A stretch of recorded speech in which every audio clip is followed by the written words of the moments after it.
Good afternoon, everybody. Hope I'm coming through okay. Ducky, Moon, good to see you guys. Hey, that dude. Anarchy, Squirrel, Forsaken. Hope everyone's having an alright day. No worries, Forsaken. I do it a ton myself.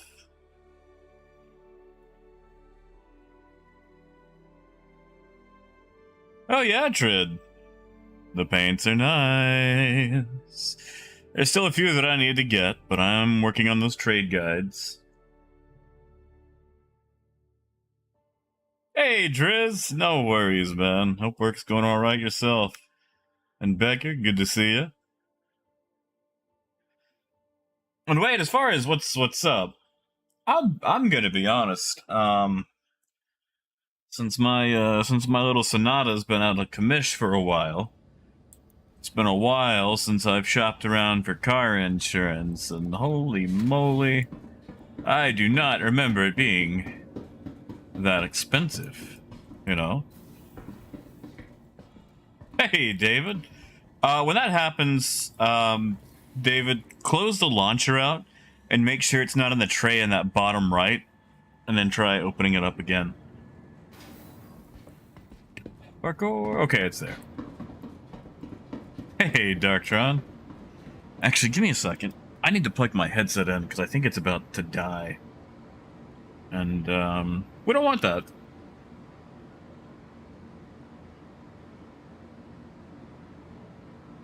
Hey, Michael. Hey, Death.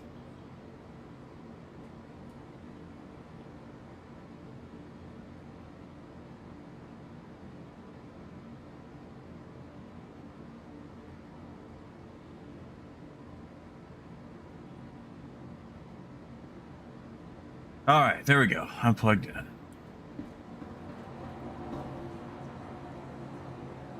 Yeah, kid. Yeah, man, you'll have time. The free flight goes until like the 18th to 25th.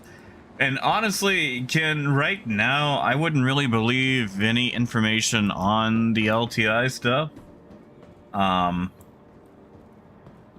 Insurance is still kind of a point of contention that I feel like they keep vague on purpose to try to sell more ships with cash instead of, like, you know, store credit or whatever.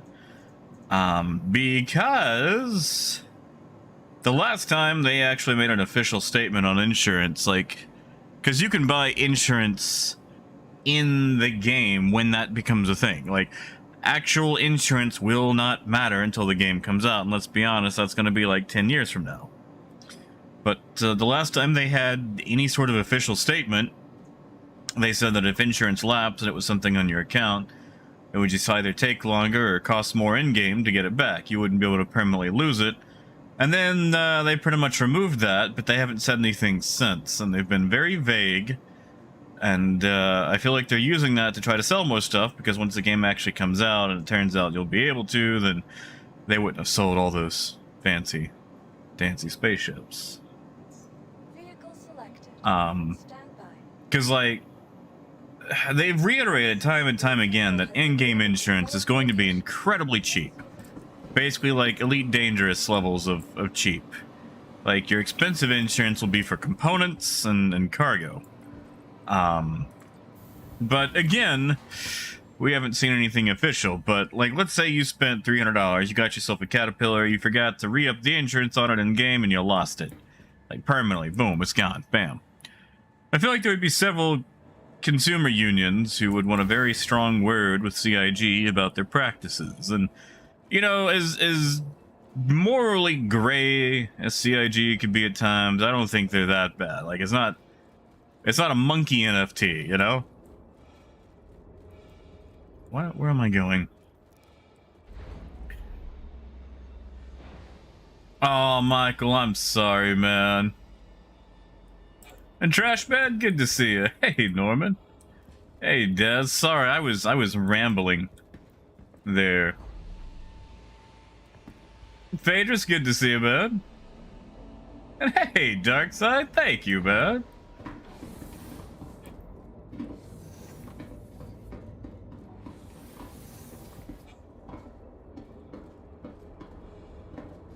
Darkside, you make me feel like I just had a really nice interaction at Subway. Because I have walked away with an extra sub.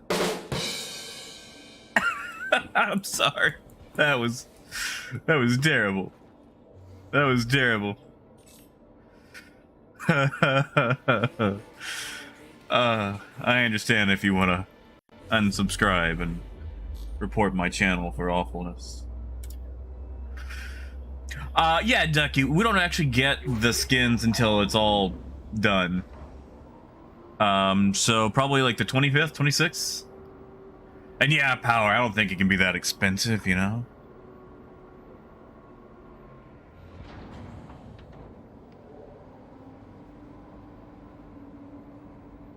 Yeah, Ducky, I think they just been like, you know, oh, you know, I spent $600 on a thing and I can never get it back now. It's like that. I don't think that's gonna fly. Oh, hey, a guide. Hey, SB, welcome back. We are back on PU. Go to session.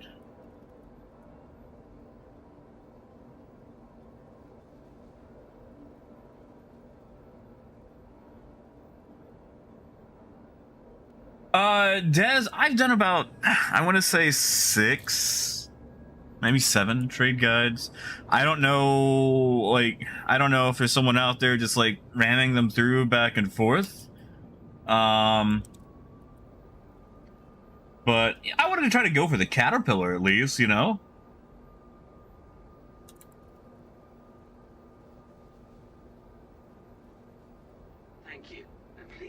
Yes, Power. If you stay on the guide screen, it does. You also get a Spectrum notification. And Moon, I appreciate that. Oh, DeadSec. Listen, you know what a crash is, DeadSec? It's a learning experience. It is a learning experience. Landing gear up.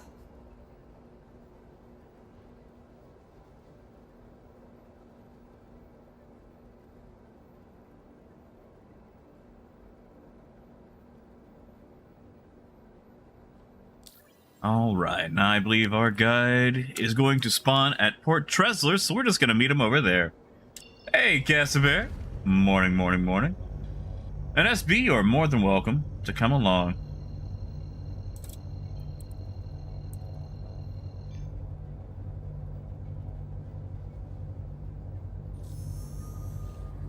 I mean, Forsaken, okay, so the thing is, Forsaken, I could keep them short. Which, yeah, would let me get in a lot more, but I feel like the whole point of the guide is to learn, you know? And by golly, if I'm gonna teach someone, I'm gonna teach them, you know? Like, we're gonna do some learning. And yeah, Power, you pretty much have to be on Spectrum.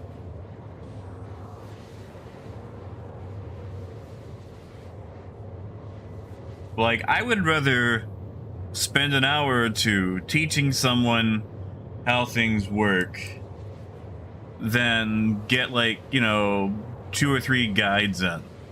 Because by golly, you're supposed to do it in good faith, and I'm gonna do it in good faith.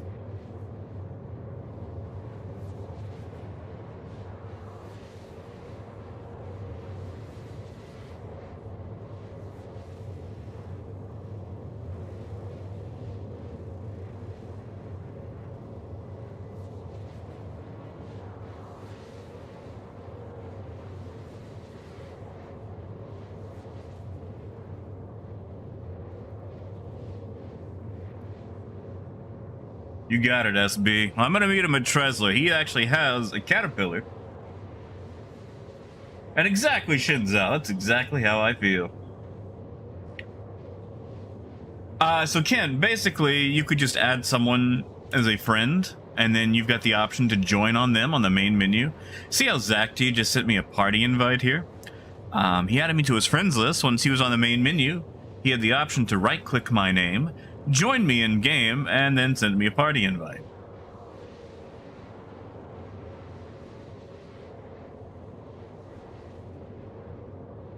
And Forsaken, I do appreciate that, man. Just for that, I'll spare you a bad pun joke.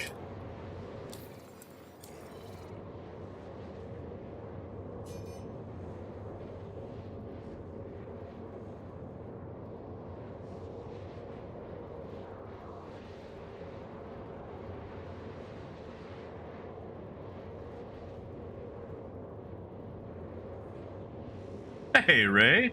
Hey, Berlin. Not bad, although I was doing some car insurance shopping today, and my god, I forgot how much that costs. And Dead Zach, really, it's just a different skin, and the inside is red instead of green. Literally the only difference. Hey, Corey. Good to see you, man. How you doing?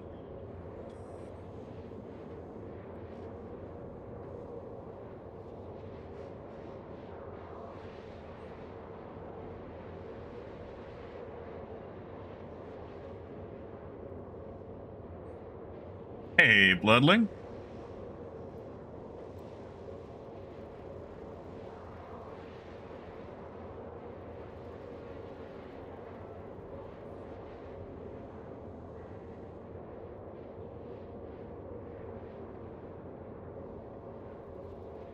And 1 second, I'll probably be a little silent here because I am typing out some info to our guide person here.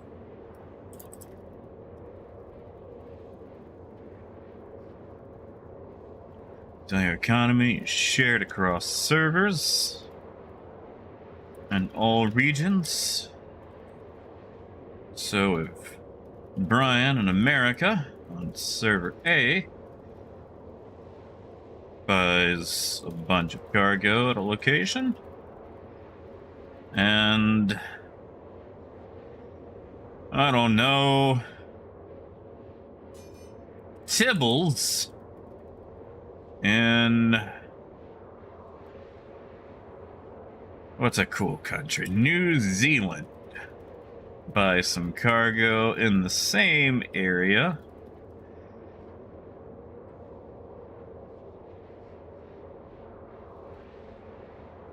Both their purchases will be subtracted from that location's supplies on the next server tick, usually 10 minutes apart.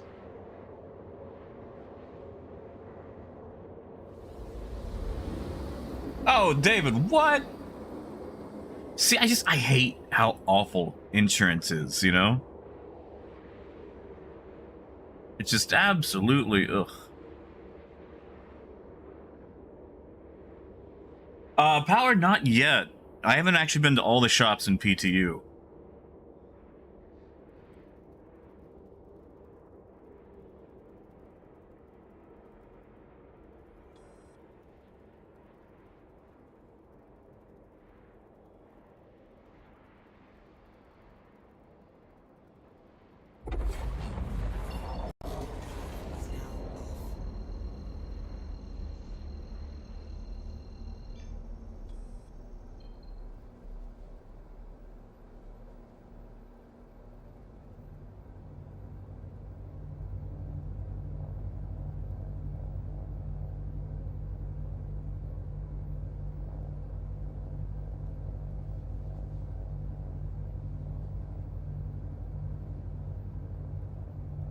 Sorry, I'm doing some more info typing.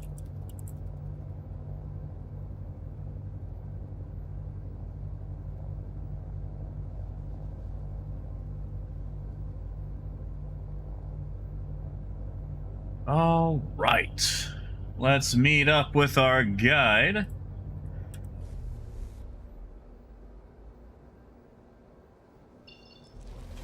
Yeah, dude, Corey, like, I hate it so much, man. Like, okay.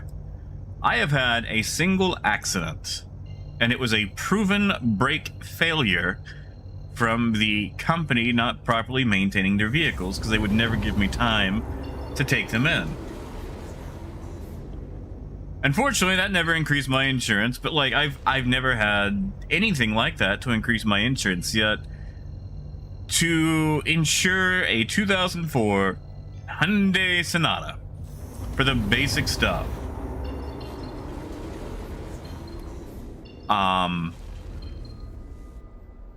It's gonna cost me like $100 a month or more, you know, and it's not like I'm driving 20,000 miles a year, you know, like I'm basically going to appointments or going to get a quesadilla. Also, thank you, Hip Hop Atlas. Heck yeah, man. Also, heck, I appreciate it, man.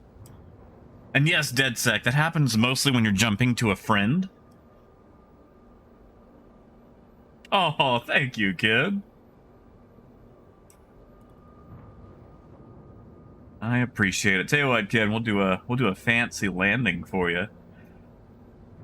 I mean, I say that I'm gonna do it anyway, but this way it can be dedicated to you, right up until I accidentally scuff it, and then you go, "Wow, that was terrible. I'm taking my sub back."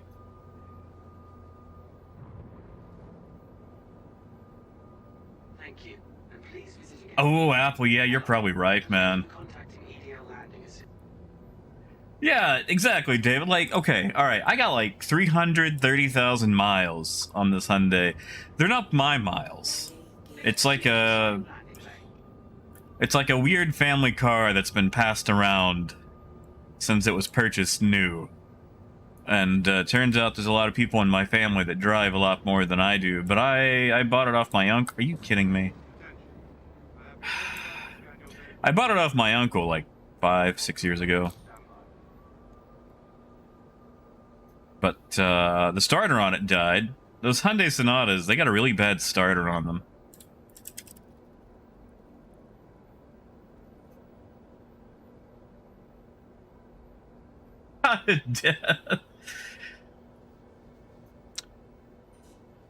Just let this cop finish scanning me.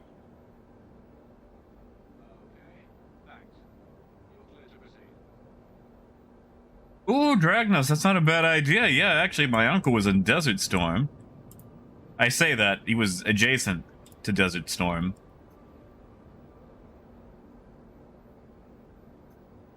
But it still counts. Really? I've been sitting here like a minute, and you guys are just now opening the doors. Ugh. Yeah, Moon. That car's been everywhere. New Mexico. Mostly, yeah, just driving between New Mexico back and forth. My cousin used to live there, and they would just drive back and forth all the time. See, that's the thing. I actually drive very little. As much as I enjoy road trips, I don't exactly have the disposable income to do them a bunch.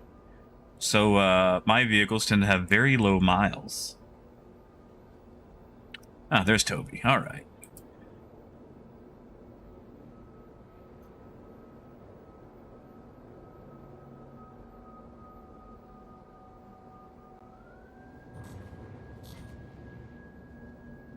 But yeah, it's just, you know, that car's been everywhere.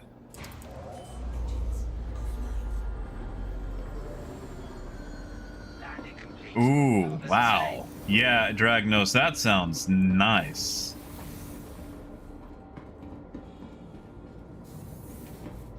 You know, Trash Man, they seem to show up every single time that I want to go do a cool landing at a hangar.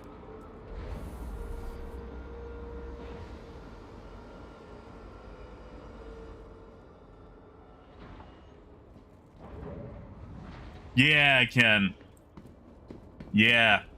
So, Ken, you can play the game and be just fine with a basic $45 package.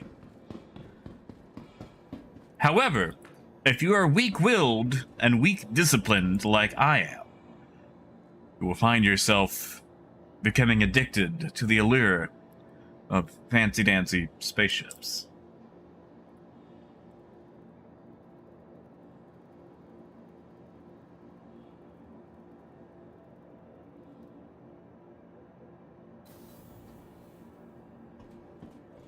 Hey, Profeta. Warm. I was getting some stuff for the car today. I hit the wrong button. I was getting some stuff for the car today. I had to replace my jumper cables because I couldn't find them. Let me tell you guys a story. Tiny Town, Arkansas is terrible for purchasing anything on a Sunday.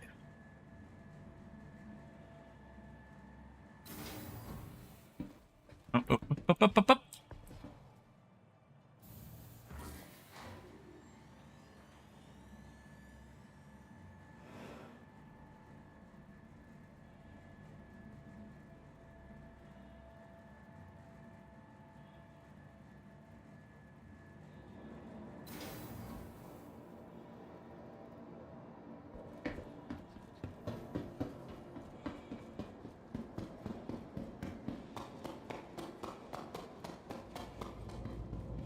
All right.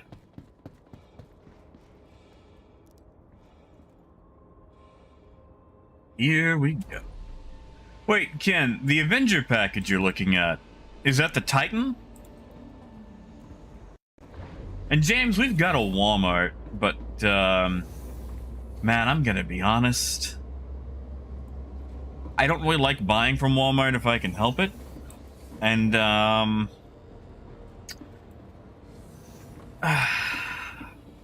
they didn't really have what I needed in a decent quality.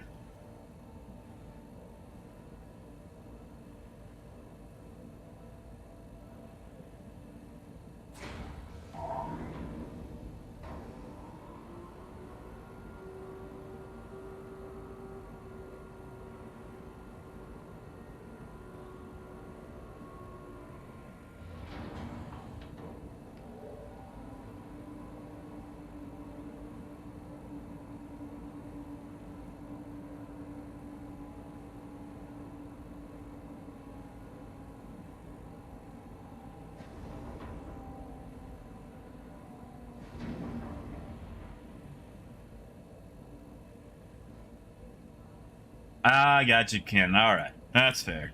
With old Squatty 42.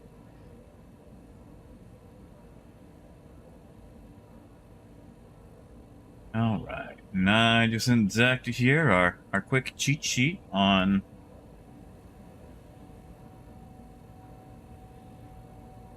Hey, Dark Matter, sneaking out on here. How you doing, man?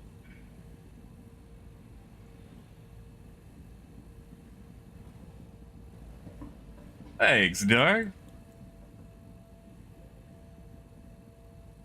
And Ken, that's fair. The 100i is actually a really nice ship, though. You don't have to worry about a ladder, so you can just walk in and out of it. And it does have a much smaller profile, which is good for combat. Hey, Hunter, good to see you, man.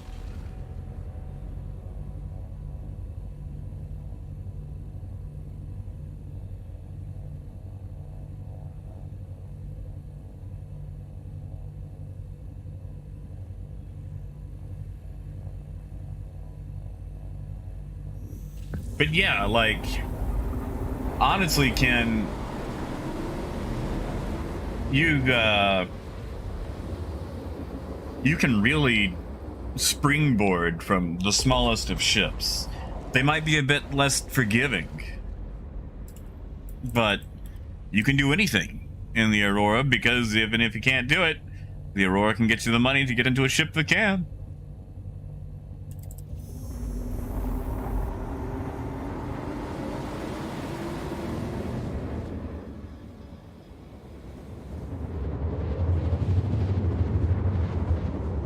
Oh, yeah, Power. I just mean, like, for that super small profile. Like, when you're going head-to-head, you're basically shooting at, you know, the width of a doorstop.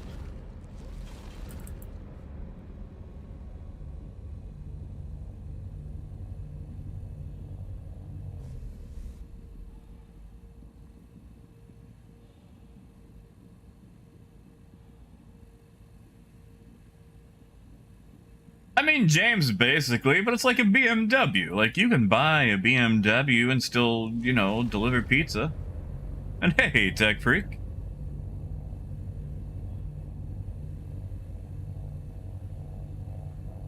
And yeah, Power, I do like the extra shield. Hey, Parker, good to see you, bud.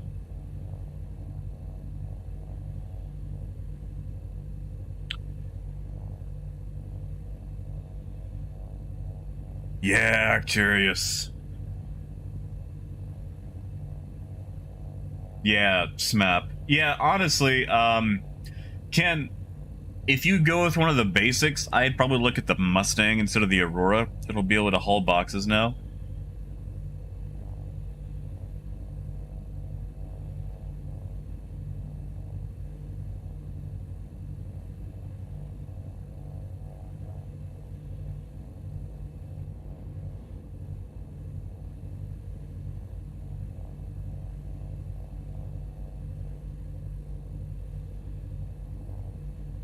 Hey, Wudgie.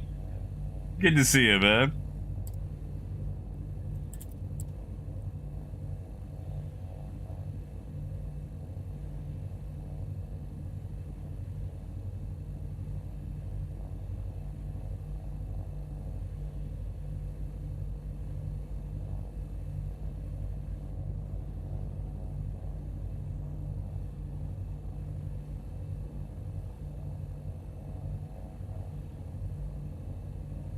All right.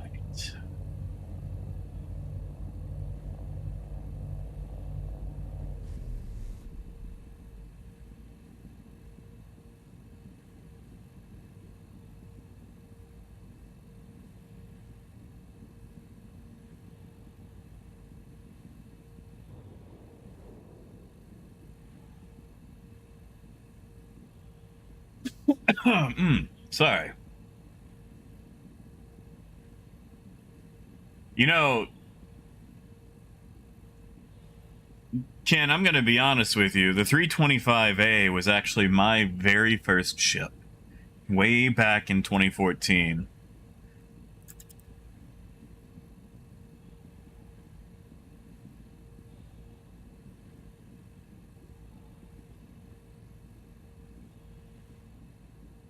And honestly, yeah, Smap, I'm not really big on the whole bed thing. Like, oh, I can log out on my ship. Usually when I do that, I have to reset my account, you know?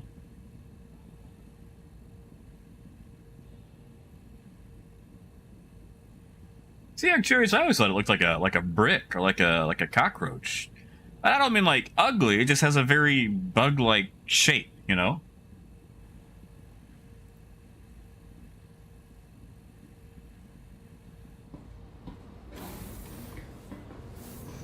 Oh, again, I wouldn't trust my insight over anyone else in particulars. I just happen to have a microphone, you know?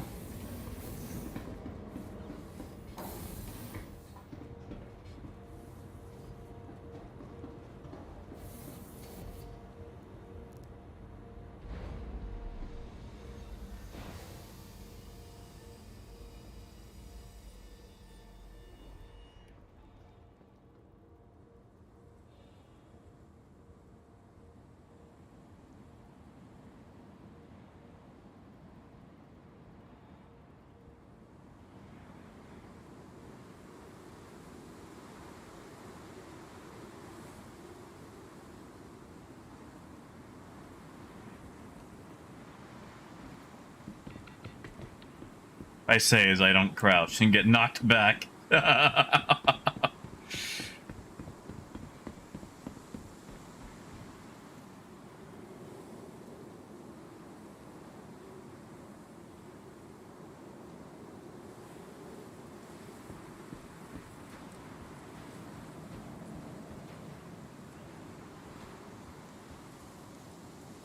And yeah, Apple, it would be nice. Ken, I mean, if you are doing the free fly, just ask someone for money.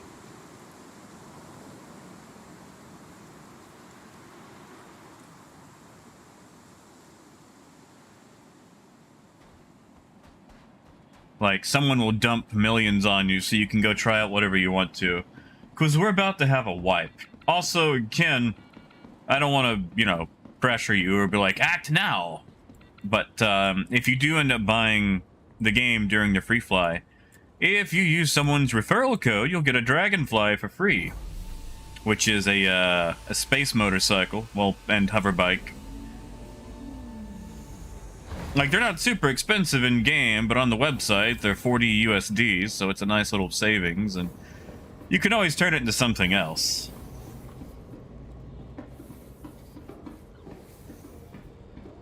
Oh, Ken, the razor's a fun little... Oh, wait. No, sorry. That's... Sorry, I'm an idiot. Razor's Edge is in... Okay, I gotcha. I gotcha. I'm being silly. Say the razor's not a bad ship. Now, again, if you do have a friend who plays, use their referral code first. But if you don't, I've got a referral code. Everyone else in the world has a referral code. That's it, Jeff. Turn it to the mule. Oh, I do like my mule. Oh, there's SB. Your systems are online. Yeah, see, JM's got cash. And again, that's fair. Hey, Summers, welcome back, man.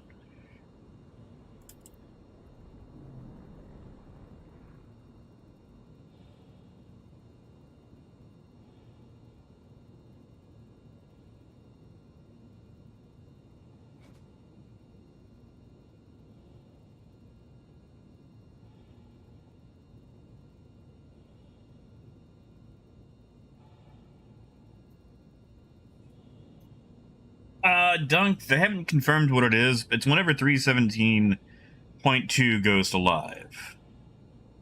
But, they haven't got a date on that. Probably sometime between the 18th through 25th. And Michael, I probably won't. Like, it's nice, but I don't do a lot of ground operations.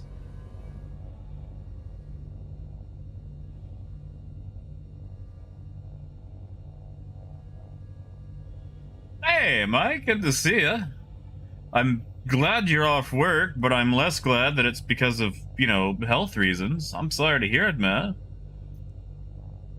Anything you can do for that?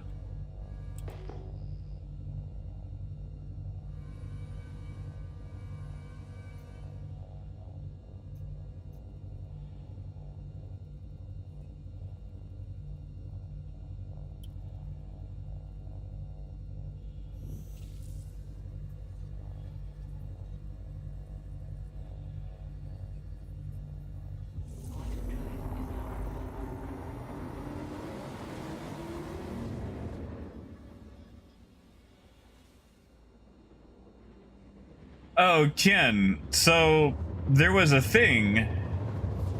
God, it's been so long since I've made an account, I don't even remember.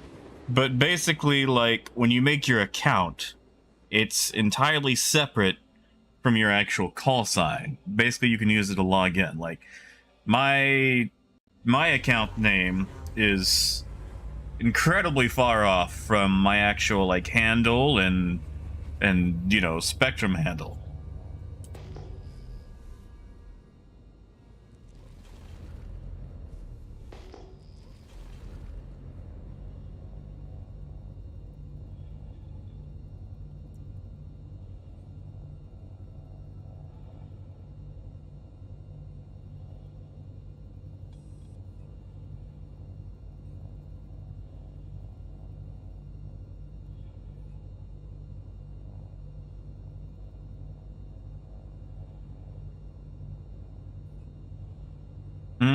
Let's check that. Let's check that network intrusion. What is that? Mercenary service beacon? Landing gear down. Ah, ECN alert. ST-335. Who's got the threes? ST-2. That's gonna be our clip. ST-318. Number usually denotes which planet it is.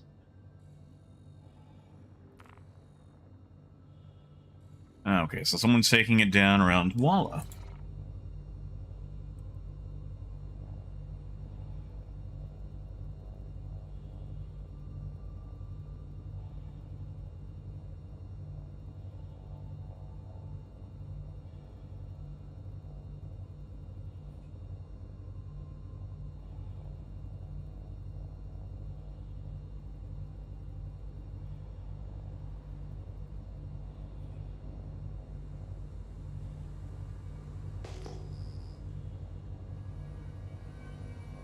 Everything looks good.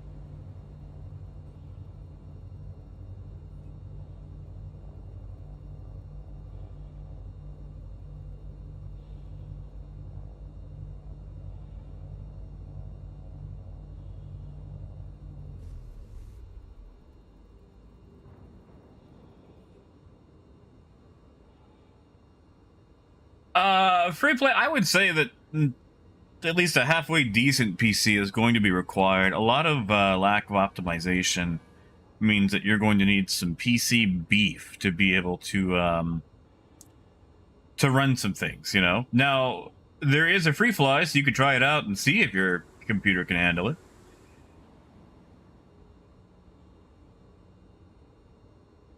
And yeah, curious, the Nomad is nice. I thought about buying one in game.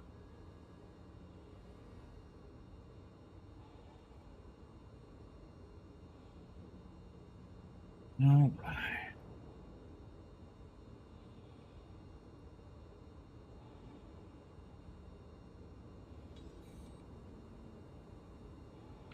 Check out this landing.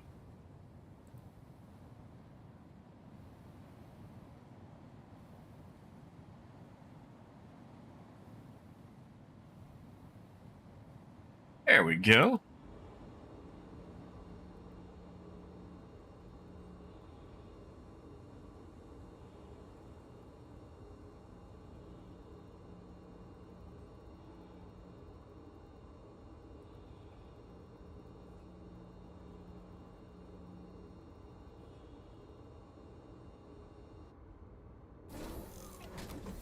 You know, I'm curious, that's not a bad idea. And yeah, Tech, have a good one, man. Hey, Crumpet. Good morning, Crumpet.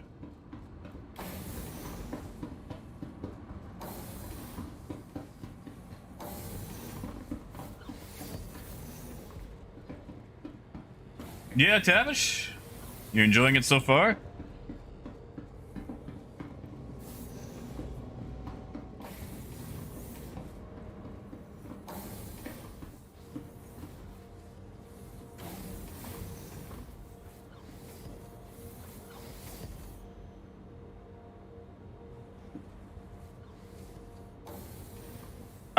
Dead sec, I'm not the party lead.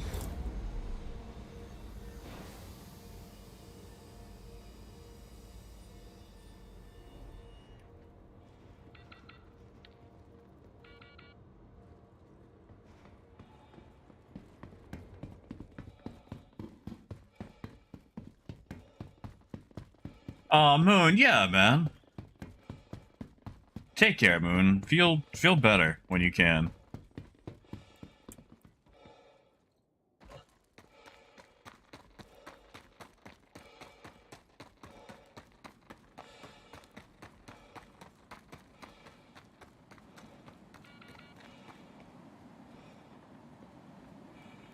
And G Hammer, that's fair.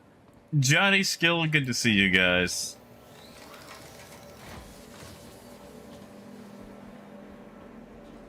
Wait, actually, I might have a helmet in my... No, I do not. I have an empty water bottle and a burrito.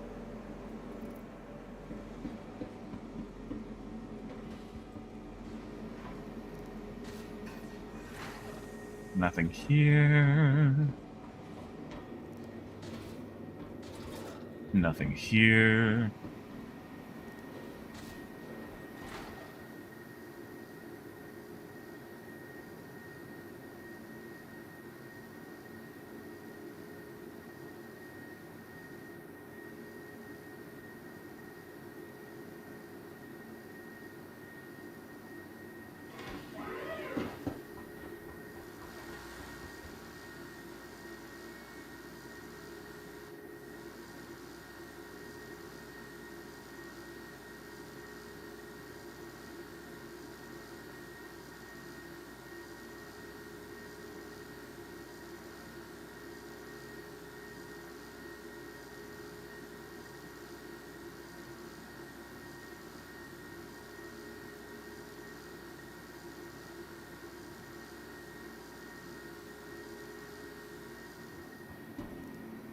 Tavish, as far as the best food goes, that's a toughie.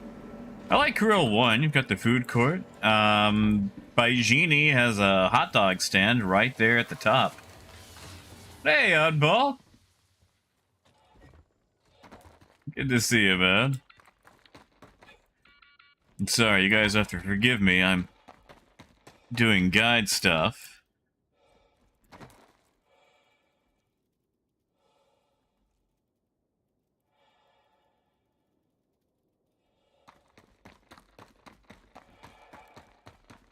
And yeah, Mike, don't like him? And yeah, kid, have a good one, man. Good luck with the day.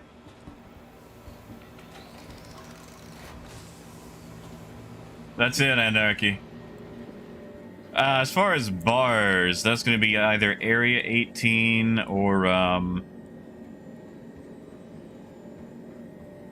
wow, there is just not a single loot box here. Area 18 or Loreville. I mean, New Babbage has a good bar, but as far as stations go, they're pretty much all the same. Grim Hex? Maybe?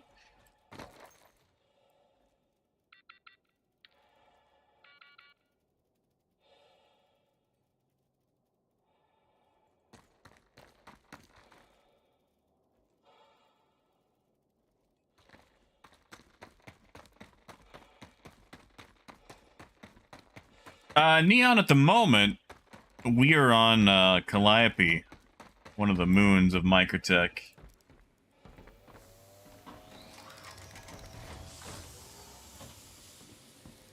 Yeah, Ken. Good luck with him, man. Hope you get to try it out.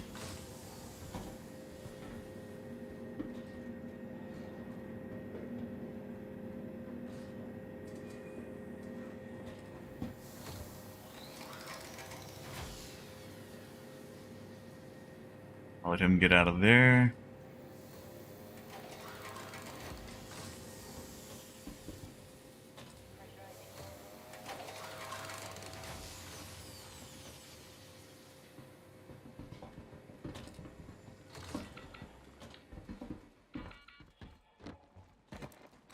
Oh yeah, the races. Huh. Oh, there's Dog Better.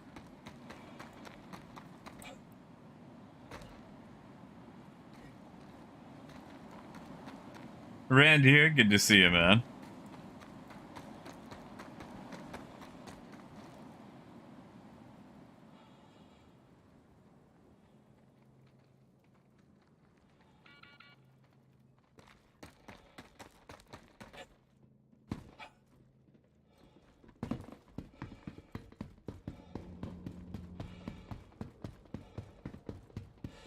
Oh, oddball. Thank you, man.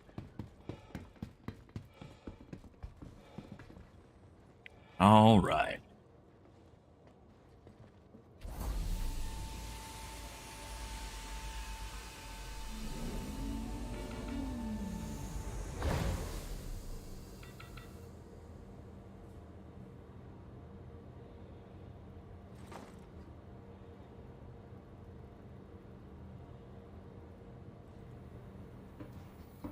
And yeah, Tavish, I would love to see that.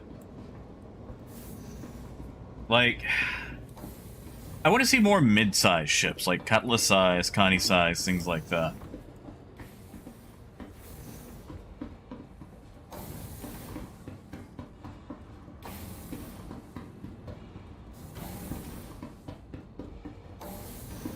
Yeah, Michael, I actually use the mule for deliveries, because, you know how sometimes you put a box down and you accidentally fall on top of it, or you walk onto it, and then it loses, like, all its, physical interaction? You put them in the mule, you don't have to worry about that. Landing gear up.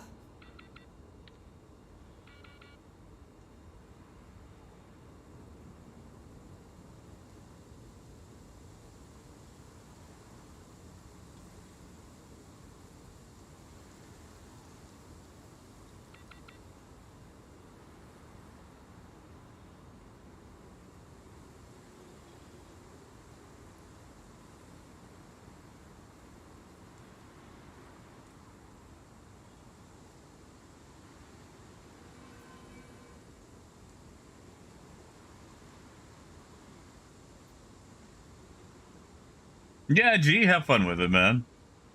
I actually had me some food earlier.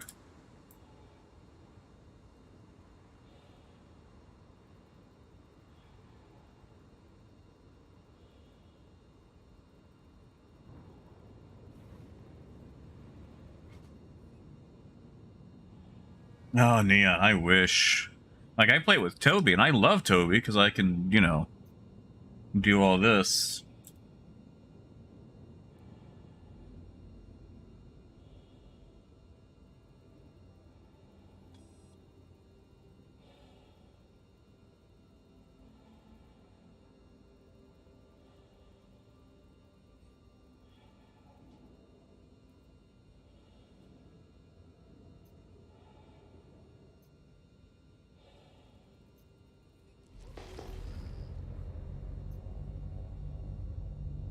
Ah, that's a rock. We're good. I wonder if I could, like, I don't know, ask the Bongos, like, hey, want to teach some newbies about piracy while they're trading? Give them a little scare.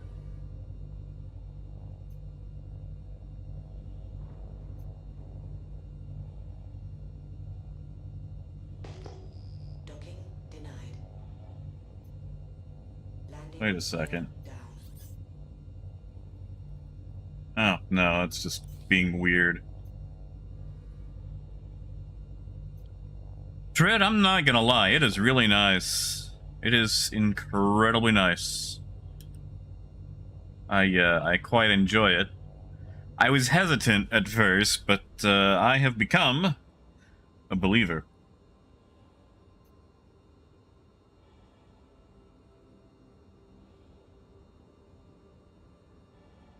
Oh, Apple, that would be so nice. Like, if they could just make like a version of like the Novikov backpack that just had, you know, like a magnetized slab along the back.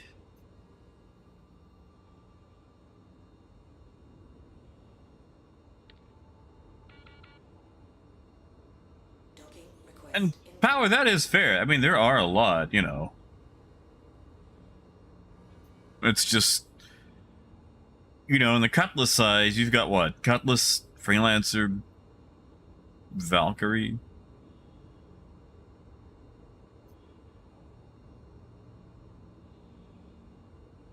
Oh, look at this guy being nice enough to let Dash have the pad. That's what I like right there. I bet this guy even returns shopping carts that aren't his.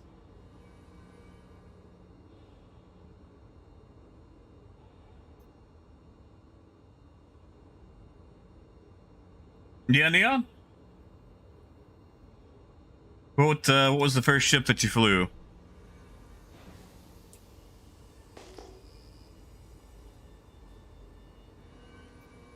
Okay, that's a rock, that's a rock. Everything's a rock, okay.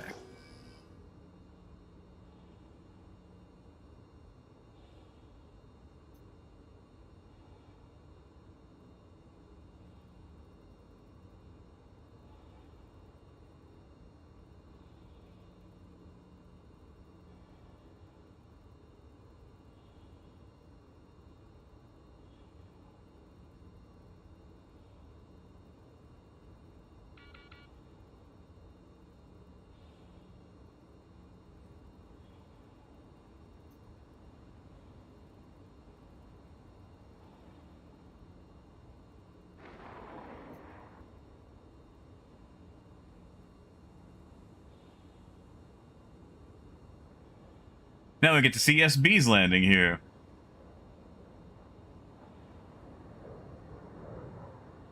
Neon, was it white on the outside with some red accents? And Reckless, that almost sounds like a particular fruit company.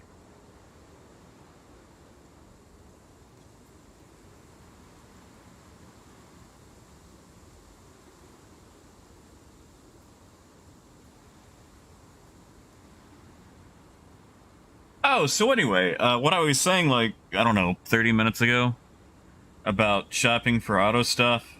So, yesterday I needed some jumper cables. And to my dismay, all of the auto parts stores in my town close at 7 p.m. on a Sunday. So I ventured on down to Walmart town. And like I said, I try not to buy from Walmart because while their quality has never been the greatest, in the last decade, the quality of a lot of Walmart stuff has really become like Wish.com level of things. And yeah, this is not good, but I just wanted some simple jumper cables. And all the jumper cables they had, one, were in the completely wrong gauge. Like, the largest gauge they had was like 10 gauge, which, you know, is good for motorcycles. But they weren't by themselves. It was all these roadside assistance kits. And, you know, they had like little cheapo gloves in them and emergency poncho and tape. And it's like, oh yeah, you could buy this thing for $30 and get all this roadside assistance stuff. And I don't need all that. I just need jumper cables. And 10 gauge is just like, if I'm going to spend that money, I'm going to get the proper jumper cables that I want. So I had to wait till today to go get some 6 gauge from O'Reilly's.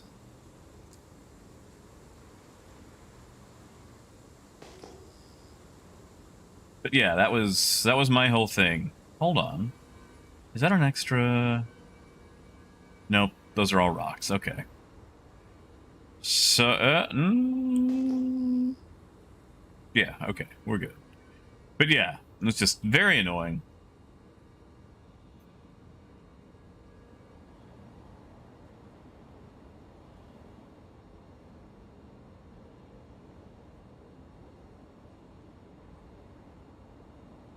Yeah, Apple, exactly. Yeah, Crumpet, I was able to get them. They were probably a couple dollars more than I wanted to pay, but again, that's the price of everything these days. Took me longer than I wanted to, though, because I had to wait for some things. I'm gonna have to charge my battery up this evening when it gets cooler.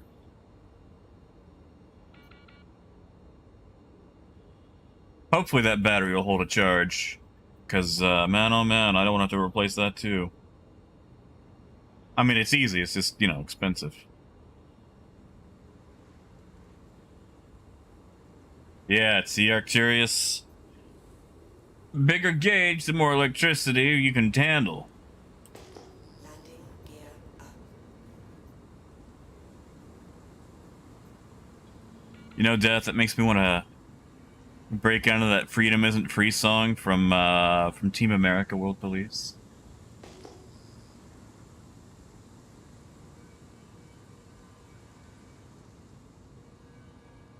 CJ, I just like having me a bigger gauge, you know?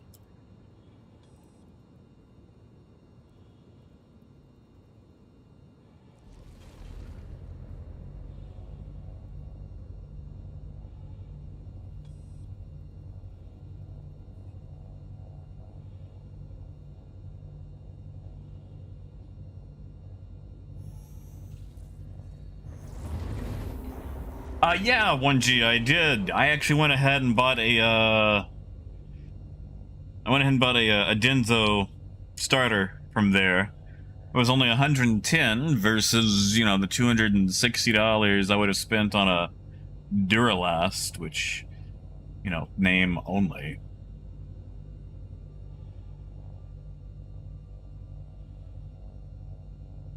That's it, Apple. Freedom isn't free. It costs folks like you and me. And if you don't chip in your bucko 5, who will?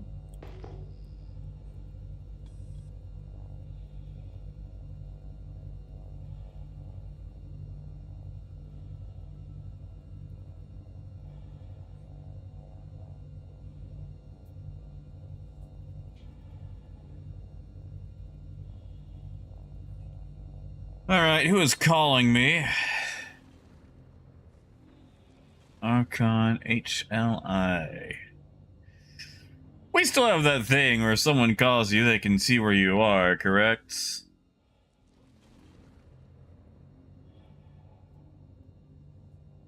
Like, I know it's in live, I know it's fixed in PTU. Look up something.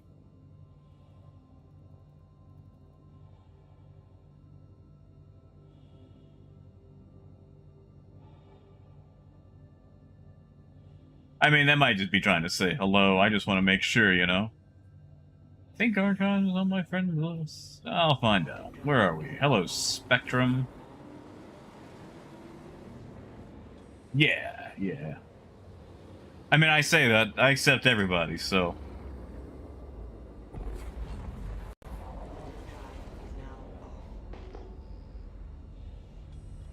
Hey, Auber.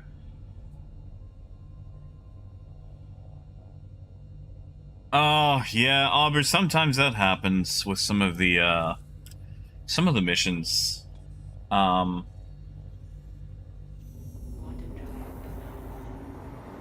lot of the delivery missions, sometimes your box will either be somehow magically in the ground, or if it's one of the search and rescue, or not rescue, but search missions to check the dead bodies, it can be, one, very difficult to find the correct body, or all the bodies, and two, sometimes it's just not there. Thank you. C1G, that sounds nice. Hello, and thank you for contacting EDL Landing Assist.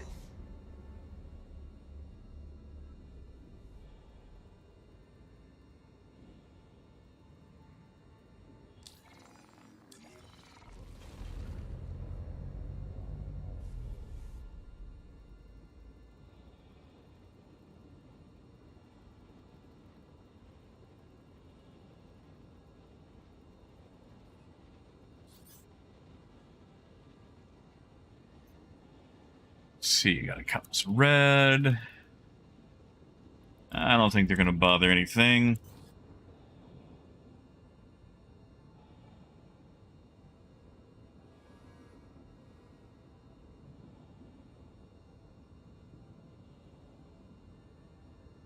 Yeah, you know, Apple, I've seen that.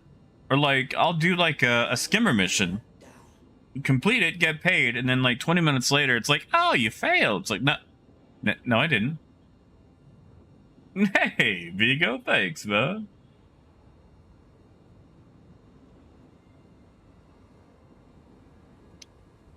But yeah, Crumpet, I'm gonna have to, one, try to charge the battery, and that's gonna take some time. And I'm going to see if the car can at least be driven, which is going to involve a hammer and a metal rod, so I can smack the original starter around a bit. See, to see if it'll even start. I've never really had a lot of luck with that. For some reason, I've just always been bad at doing that.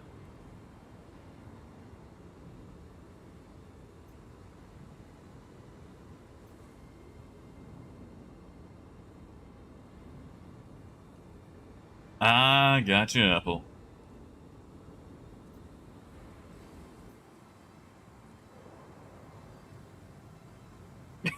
DPT. I think I've already made one dad joke. Oh, what was it? I don't even remember what it was.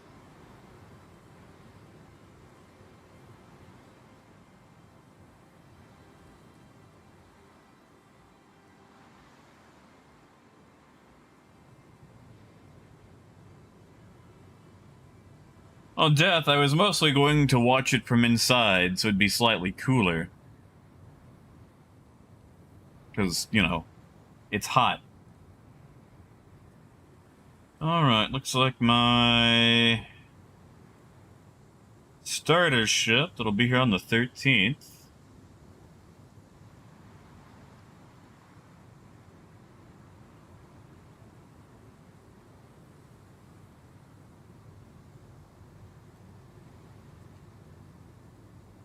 Yeah, you see, Power, I have to get under the car to get to my starter.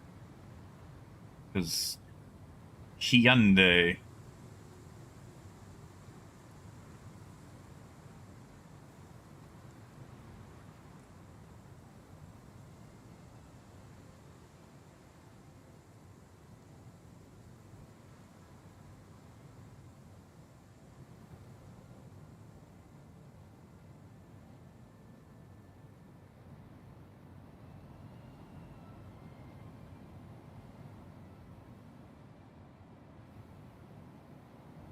Look at that, nice and smooth. Good on this guy.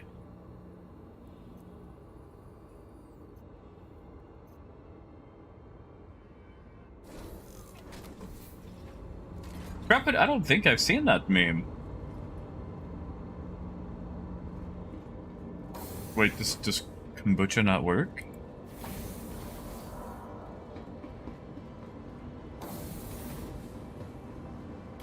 Yeah, I see power. It's a bit more compacted in that little Hyundai.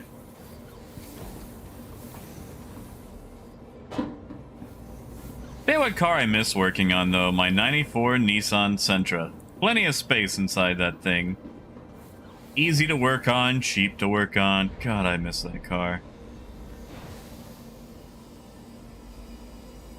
Did it have a weight limit of 700 pounds? Yes.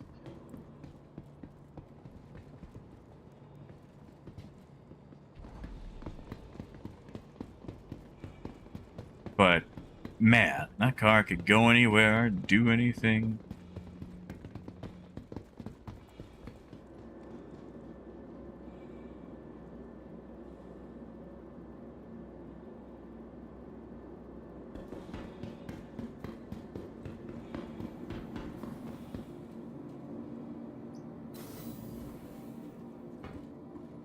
There we go. Yeah, 1G, like, you know, I just go to the junkyard and grab another, you know, rim that I can put a wheel on, or a whole tire. But, I'm not a big fan of putting cars up on jacks anymore. Had a Geo Metro fall on top of me when I was younger. And ever since then, it's made me very skittish about crawling under a vehicle that can fall. And I know the whole, you know, blocks, everything else, but again, I was smaller. I was younger. And, this was my dad's fault, not mine. But yeah, just having a Metro ka-chunk on you.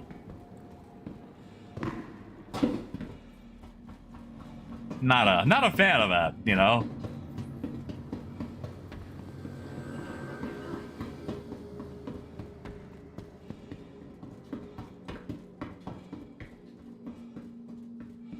No, yeah, Randy, like, they're cheap. That's just... It's the whole, oh, here I am, under a vehicle.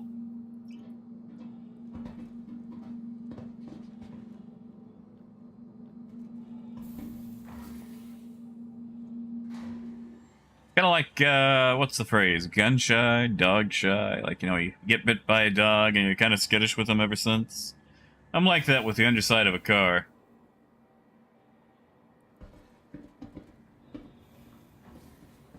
Ah, power.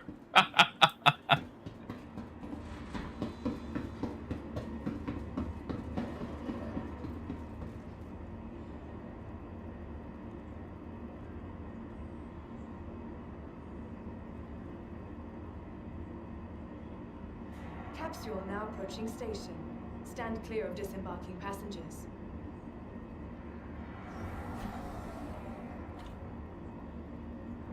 The capsule will be leaving the...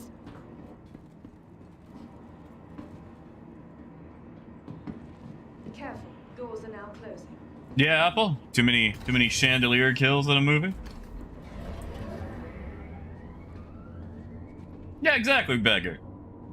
Although it's not like, you know, it's more of like a, since it's actually happened to me, I'm a lot more skittish about it. Like, if I could crawl under there without pushing it up, I will.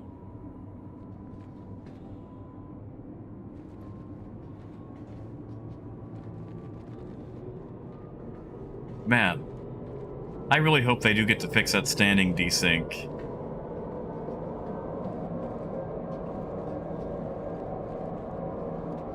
Wait, museums? Why museums? Like, is the dinosaur gonna come to life?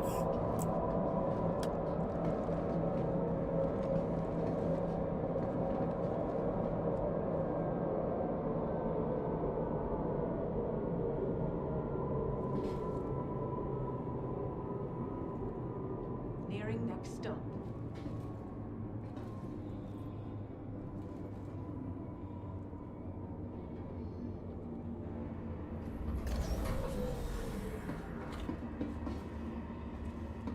Yeah, power? I'm not... You know, it's been a long time since I've done any sort of, water sports. I miss them. As much as your successes, as Liberal Cast's spiritual advisor.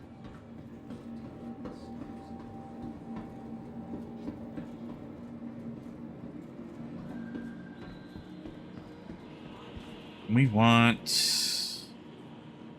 Uh-oh. Ah, there he is. Okay. This is another moment of clarity with Armand Mercado. Yeah, Crumpet, like it's going to explode. I always like the water tunnels. I used to go to the Dallas aquarium from time to time. And they've got that like water tube you can walk through. And there's that weird like saw shark or whatever it's called. The shark that has like it looks like a chainsaw for a nose. And he just likes to sit there right on top of the glass. Like he likes an audience, I guess. And I always think it's like, how much pressure is that water exerting?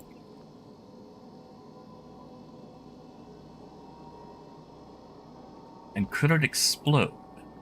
But what would happen to that poor shark if it did?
Hey, Victor. Welcome back, man.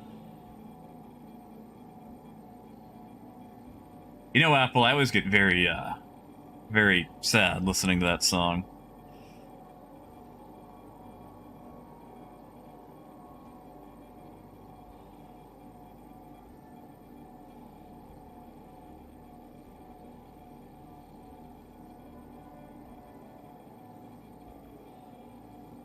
All right, that's one guide out of the way.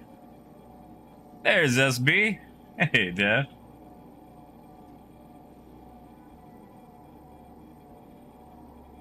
But yeah, Crumpet, like that shark just always sits up there. And I don't know if he's just, you know, basking. Do sharks bask?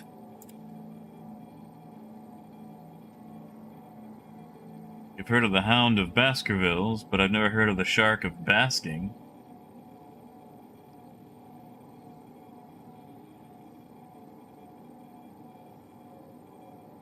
Hey, Pagan. That's it, Apple. Sawtooth Shark. I can never remember his name. All right, guides are open again. Wait, Apple, is there? Uh-oh, now I gotta look up basking sharks. Could he be a sawtooth basking shark? I mean, basking is nice, you know, that's basically what sun... yeah, that's not him. That's not him. That is definitely, yeah, that's a sawtooth shark. That ain't no basking shark.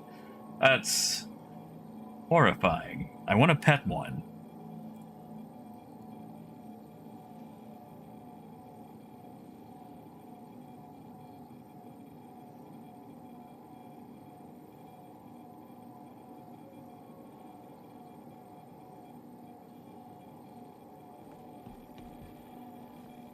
Yeah, reindeer. That thing is, he's got a mouth.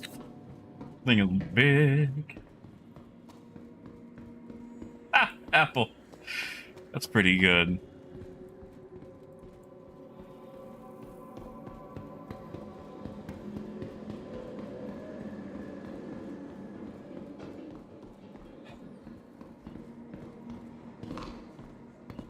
You see, curious, they actually have rays at that aquarium, and in their infinite unwisdom, they're in these very low-paneled aquariums. You can just lean over and touch them, and there's a sign asking you to not touch them. But let's be honest, everyone's going to lean over and touch them.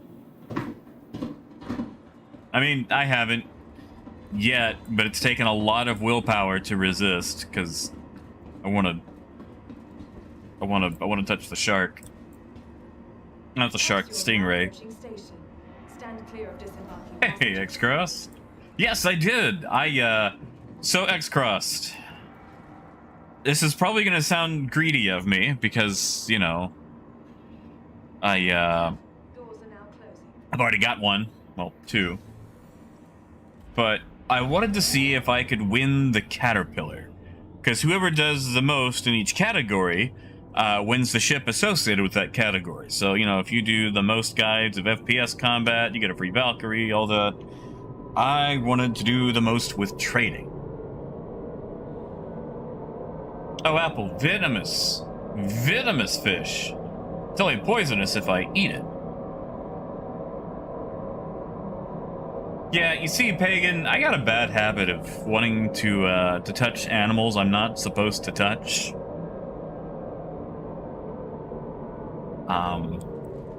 I've handled a lot of snakes that I probably should not have.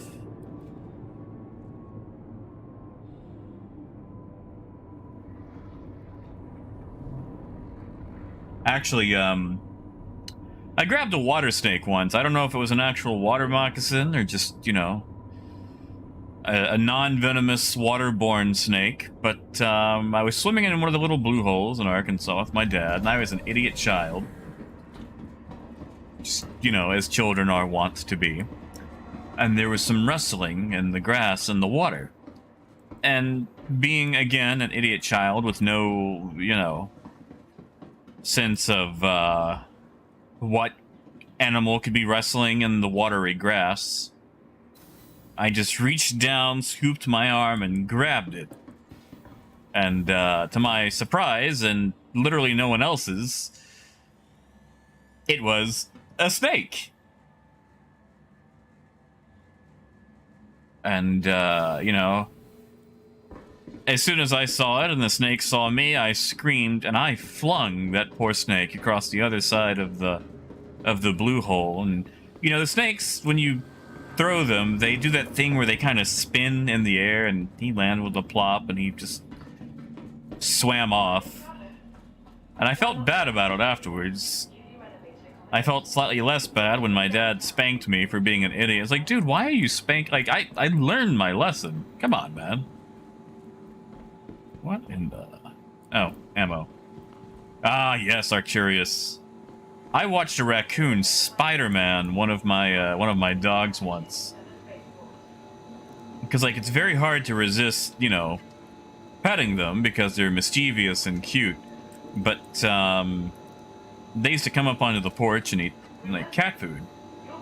And, one night, about 3 a.m., I'm outside doing, I don't remember what, and I had one of the dogs with me. We were on the porch, and the dog starts barking and barking and barking, and I look up, and one of the raccoons is, upside down on the porch ceiling, just, you know, crawling, and the dog is barking, and the raccoon lets go, and is hanging upside down.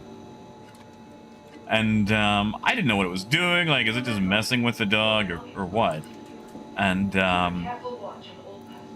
suddenly, it dropped down from the ceiling, not unlike Spider-Man, and went to town on my poor dog. For those of you who don't know, Raccoons are ultra cute. They will mess you up. Raccoons will destroy you. And this bottle of water is broken. Like, a raccoon will... Microtech. The Empire's leader in cutting-edge technology. Where creative innovation meets innovative creativity. Yeah, exactly, Pagan. Now, you know, I have picked up, like, garter snakes, grass snakes, things like that. And, walked away fine. I've come across a few things that I shouldn't. Copperheads are always awful. Apple Crow, not yet. Crumpet and I want to watch it. We keep not getting around to it, which is probably my fault. All right. Ah, you know what I should have done? I should have been claiming a ship. Because I don't think I have any ships here. Welcome to the See, Tavish, once upon a time, when my life was much happier, and also I was a small child, so I had little to compare it to, my mom worked at a vet clinic. And, she also married a guy who had tons of animals. And someone brought in a baby raccoon once. It got orphaned, and we got to raise it for a while and rehabilitate it. And we named it Cuddles. And I cannot tell you how much I miss that little mischievous, or about to call it a cartoon, raccoon. Yeah, Raven. So, in game, we have the UEE, the United Empire of Earth. It is technically modeled a little bit off the Roman Empire, which do with that as you will. Some of that can be problematic. It used to be a dictatorship for a time under Messer, I forget which number, but then was returned to a semi-republic with, however, some quasi-fascist overtones and whatnot. There was a recent election, and that was won by, oh, what is her face? What is her name? Not Mira. What is her name? There's an A in it, not Andrea. Andrew? Nope, nope. She was all about increasing AI in Synth World, and then she got into power. I was like, wow, this is more expensive than I thought. What is her name? Addison, that's it. Thank you, Apple Crow. Addison.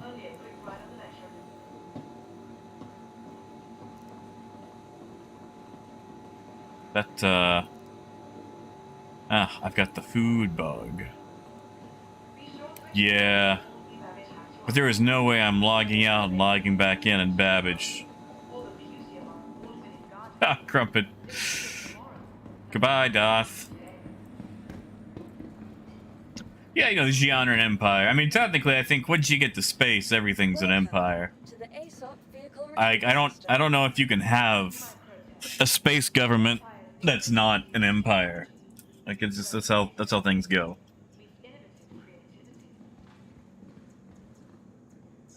Vehicle selected. Stand by.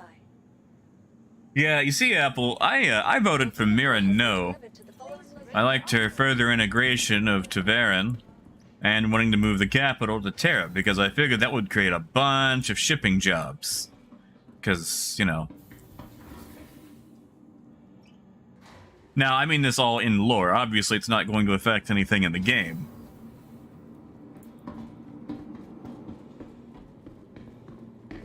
Ah, right, Death. You know, I always forget about Federations.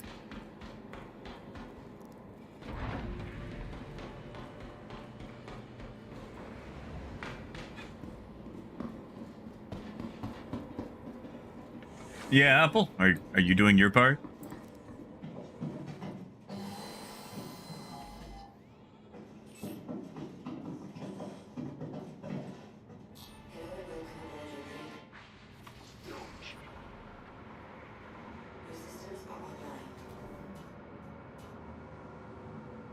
Crumpet, have you ever seen Starship Troopers?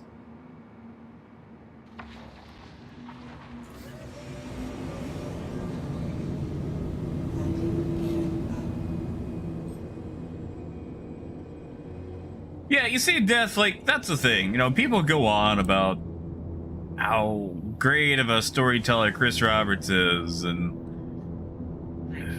Please visit again. I feel like there might be some nostalgia glasses there, because, I mean, let's be honest. What a subtle and masterful storyteller he was to name the one-dimensionally evil empire the Kilrathi.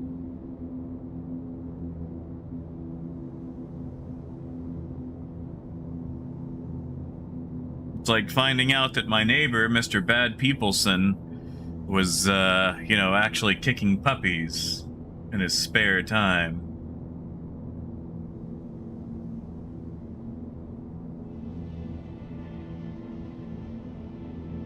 Like, that is some Hideo Kojima writing right there. Like, the way he names characters.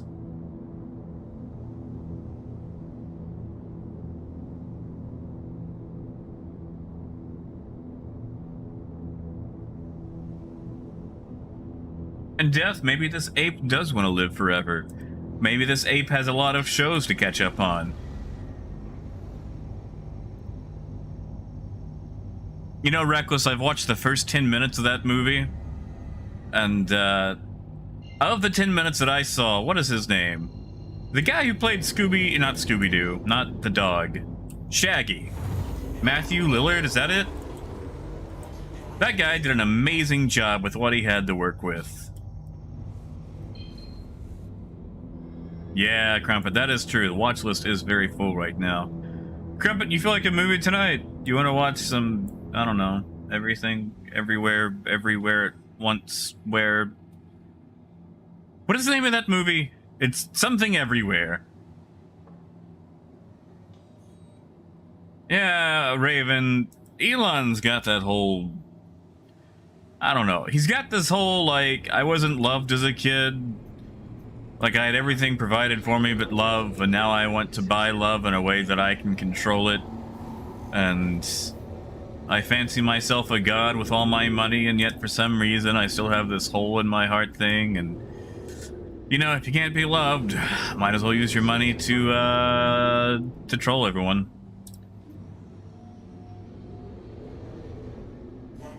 Not a fan.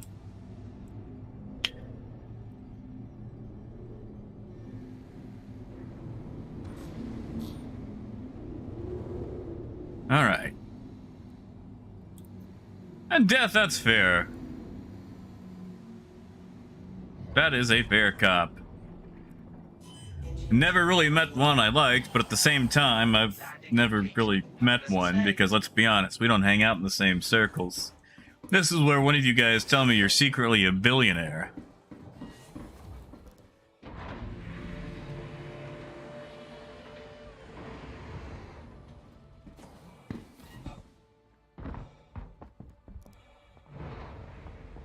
And it turns out the billionaires were actually people all along. That's a lie. I made that up.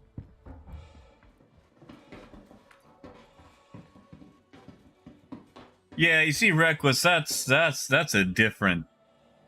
You know, when you got a book, you've got time to sit down and write stuff. You don't have to worry about an effects budget.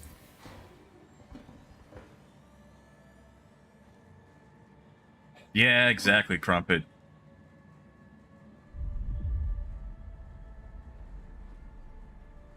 And Reckless, you know, I actually don't really care about bad effects. Like, they're laughable, but... Man, like, I grew up on some cheap stuff. Like, I basically just reason that it's there to tell a story. It doesn't have to look that good, you know? Vehicle retrieval system. Hey, Saru. And yeah, Des? Oh, I'm talking about those up there ones, you know? Like this taco is bad, so buy the taco place that made it, the whole corporation.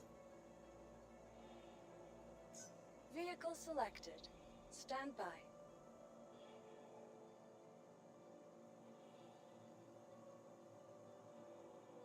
You see, Pagan, I feel like that can go either way on the financial spectrum. Because once you get poor and desperate enough, you just go source some kidneys, you know?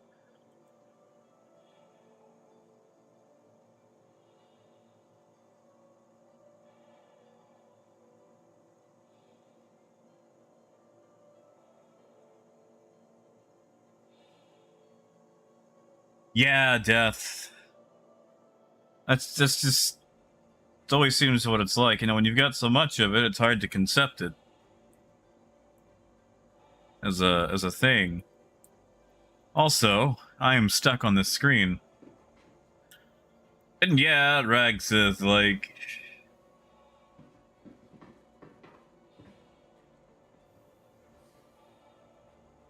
Just unfortunately, a lot of those issues have caused a heck of a lot of damage for other people.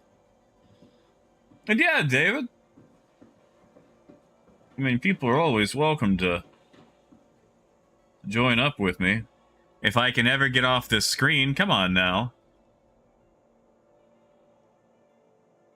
Oh, Des, that's nice. Russell, I can't. Ah, thank goodness. Bye. Dash running by actually kicked me off of it. Yeah, Russell, I was locked in. I couldn't interact, get off of it, or anything. Retrieval system. Okay, that works. Hangar 3. Aha! Anyway, the guide requests are open if any of you lovely people want to learn some trade. And Lami, not at all. Probably sometime between the 18th through 25th.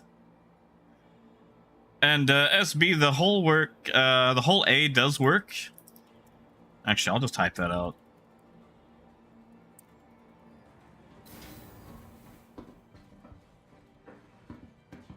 Ah, death.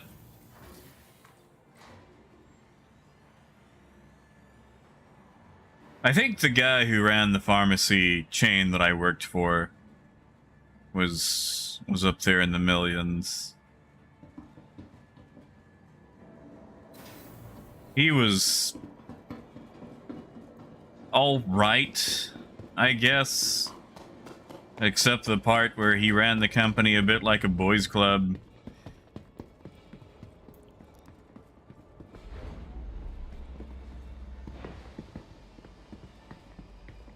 Like, alright, when I say that, I mean, like, literally, he came in one day and said that they had too many women working there, and they asked all the ladies to talk amongst themselves and decide who was going to lose their job at the end of the day, so he could bring in someone else that he knew to work there, which is highly unprofessional to ask people to decide amongst themselves who was going to lose their job that day. And also, I'm pretty sure illegal.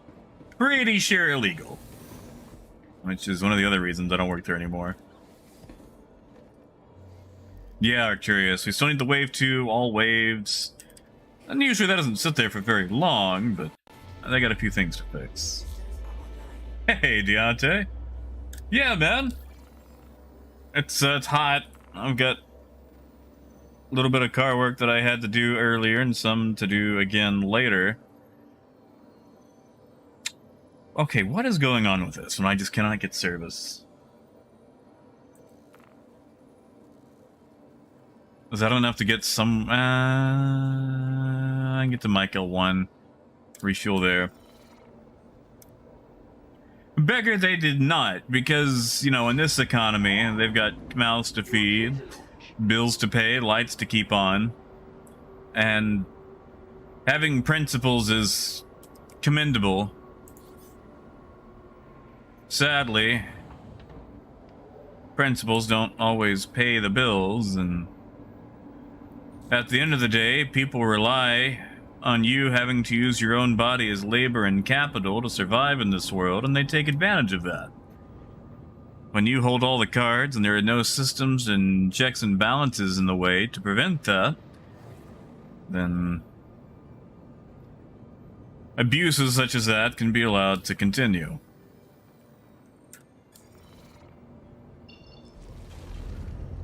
Thank you, and please visit again. Landing gear up.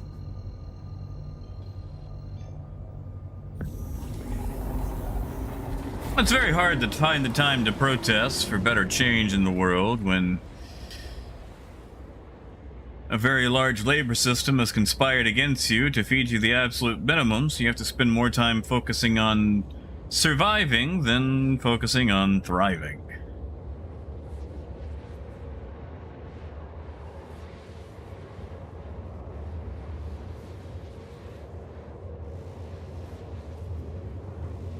Oh, power. That's how it happens sometimes, man. Like, alright, so when my dad died, there was a little bit of insurance money. However, he had never changed his insurance policy over from his previous wife, who cheated on him and left him. Like, he just forgot that he had it, I guess. And she ended up getting a $140,000 insurance policy, while the kids got, well, pretty much nothing. I mean, she was kind enough to use a portion of it to pay for the funeral. So I guess there is that some small, you know, consolation. Whoa! We just came out right on top of each other.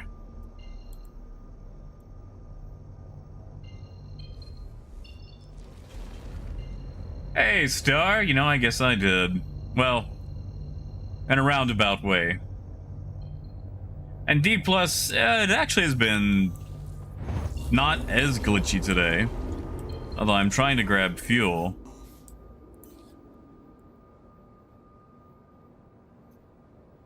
Well, Power, I think he had that insurance policy through his job and he just forgot that he had it. My dad was not a very good paperwork person. And I'm pretty sure he did not have a lawyer for that divorce, which would explain a lot.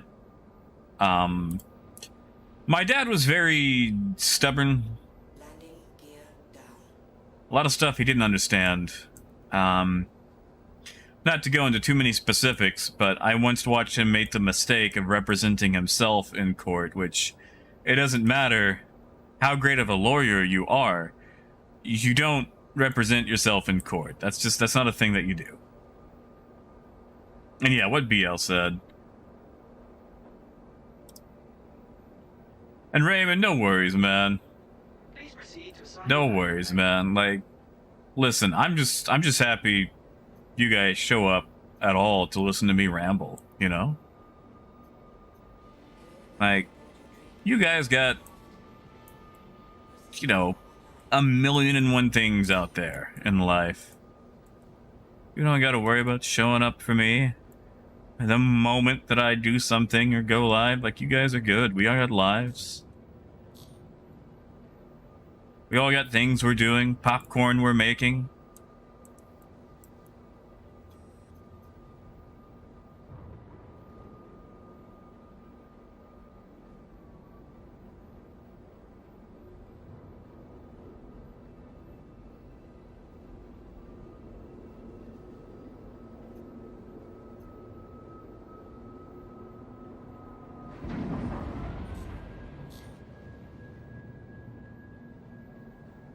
All right, please let me get fuel. landing complete. Have a pleasant stay. No, Apple. He actually kicked the bucket long before that entered the whole common thing. Oh my god. Okay, let me just store the ship and see if I can get fuel for it then. Is this the one that had the broken... Okay, nope, decoys are working.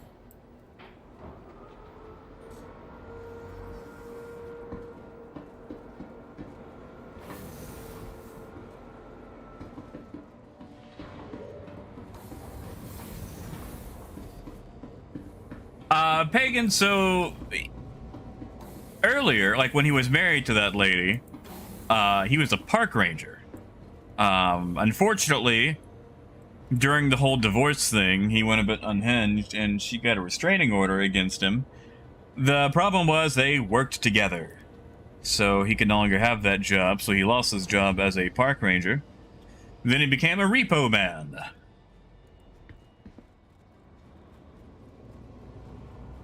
But yeah, Apple, he was kind of this very old-fashioned, totally think I understand the law type, but also apolitical at the same time. That's it, BL. Because believe me, I don't want to. It's hot out there.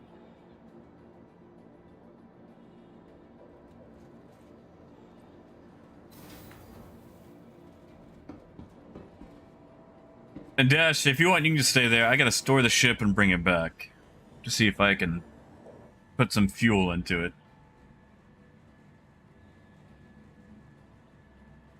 I mean, Apple, I was more of a repo child. Because children are very good at hopping fences and things like that. And I loved riding with my dad because we got to go all over the state, stealing cars, getting shot at, running away from people trying to beat you up. Because the thing about being a repo man, like, you can't really get confrontational. It's not about strength, it's about wits. Selected. Stand by. Ideally, you want to lift the vehicle without any confrontation, because you can't just go in there and strong arm it. Like all those repo shows that show off all that drama, that's for drama. That's not how that stuff goes. Like, 9 times out of 10, you're never going to see the person, or they're just going to let it go.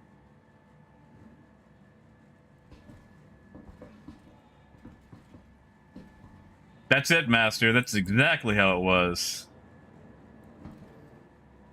That is true, Pyrite. I got a lot of deep purple out of that. And yeah, bump that on a heater core. I'll take that to a shop. Yeah, Des, we never repossessed children. I was a child helping my father, who was a repo man, steal kids. Not crap. Not kids.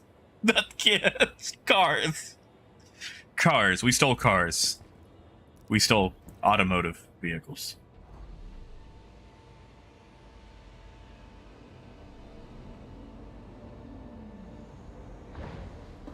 Really, Ratch?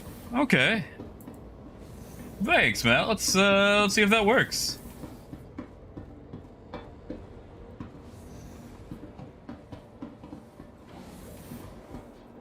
Master, I have never stolen a child. Although, okay, I think I've told this story before. Once upon a time, there we go. Once upon a time, when I worked at GameStop, I was talking to some lady, and this small child runs up and just wraps himself around my leg. Just like the full-on, like, bear hug. And I look down, and I'm a little alarmed because I have this child within physical proximity of my being. And I already don't really want to have to associate with kids if I can help it. Much less, you know, like that. But this kid just wraps himself around my leg, and I look down, and then he looks up at me, and he shouts, "You're not my daddy!" And, like, kid, you came to me. You went up to me. You're the one assaulting me. You don't get to do this weird kidnapping insurance scheme thing. Like, I am with a customer. I am with someone else. I am not, like, doing this. Like, get off my leg. Go. Like, you should really learn what your dad's legs look like instead of just wrapping yourself around some stranger. You can do that in 20 years when you become jaded with life, but not right now. Ha! Bike. No. No. I never want to be called daddy.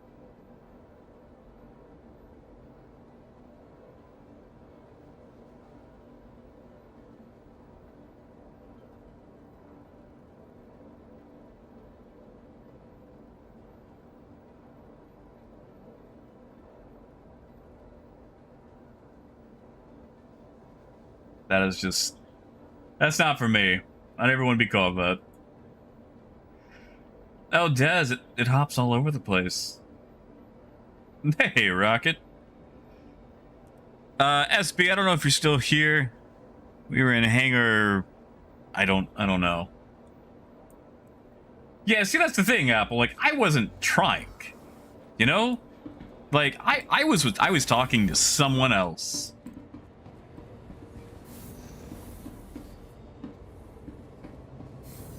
Like, really, I don't see how children survive sometimes, you know? Like, I remember being a child, and I was an idiot in a lot of ways.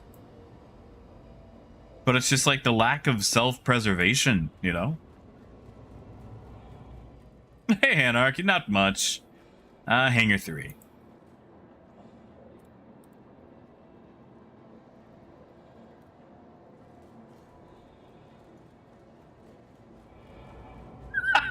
Des. Thank you. Now, Des, I had a lot of customers at GameStop that deserved an FBI agent. Oh yeah, D+.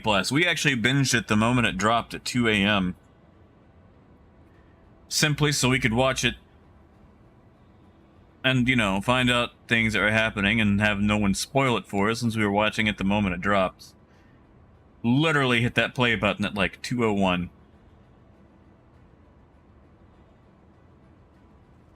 Oh yeah, Dragnos. The Carrack has a massive fuel tank. Same thing with the C2. The Carrack was kind of the point where they decided to start making fuel tanks much larger.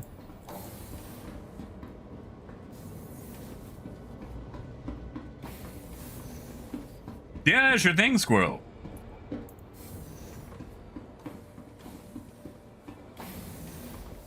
Hey, Russell.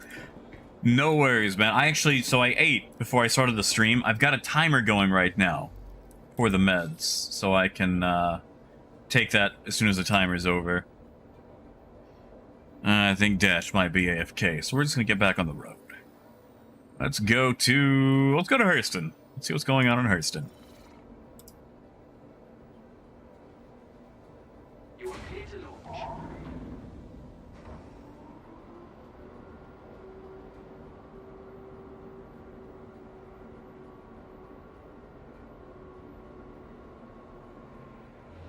Yeah, I've got about 36 minutes before I can take my meds.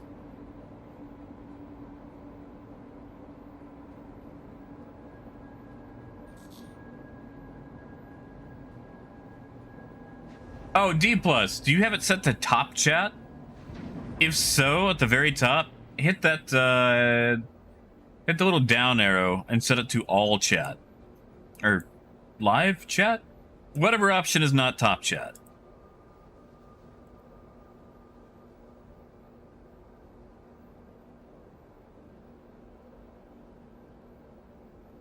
Thank you, and please visit again.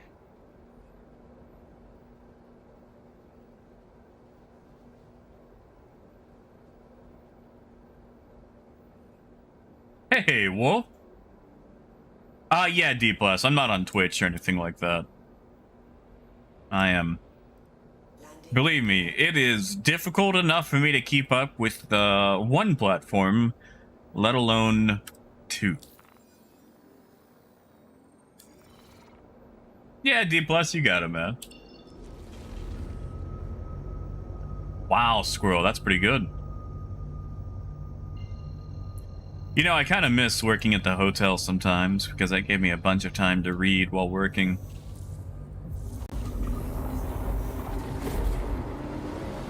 And Pyrite, we didn't really miss that phase. I mean, we had Jonesboro, that was in the same state. There were a few. You know, Virginia Tech was happening when we were in high school. Like, we were at the beginning of all that. That's the reason we weren't allowed to use the lockers. That's why they actually took the lockers out. Because for some reason, lockers are going to prevent all that.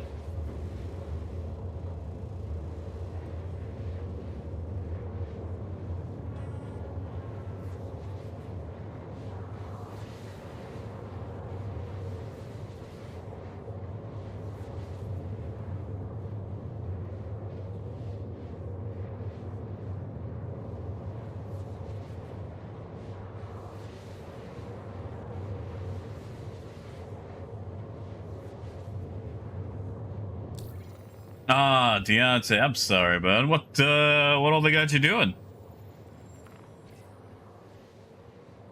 Yeah, Kai, we did too. And then they didn't let us have backpacks. Like, as soon as I hit junior high, it was no backpacks. No lockers. You'll just carry every single book you have to every class. And then they thought, hold on, that's not gonna work. So then they spent a ton of money getting doubles of all the books so we could have all the books at home. Ah. My school was very smart.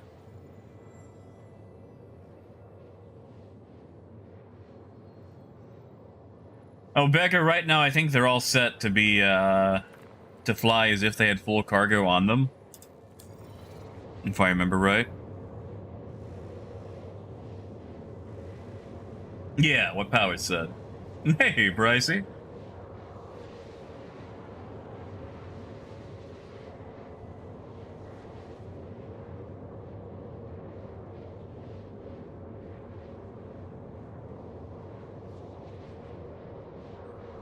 Oh, Rocket, I mean, it'd be easy enough to. That's the thing.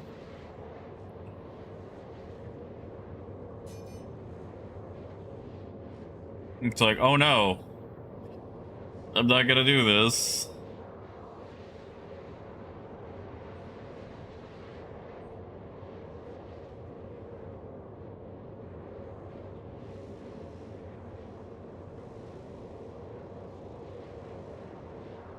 You know, Steven, I don't know, man. Like, I like the idea of sticks, but I'm a mouse and keyboard kind of guy, you know?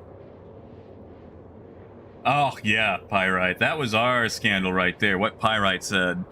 Seemed like every couple of months, a teacher or substitute teacher was getting fired for, relationships. Ah, gotcha, Deontay. Does that include medications? You got a line on some Tarpeo?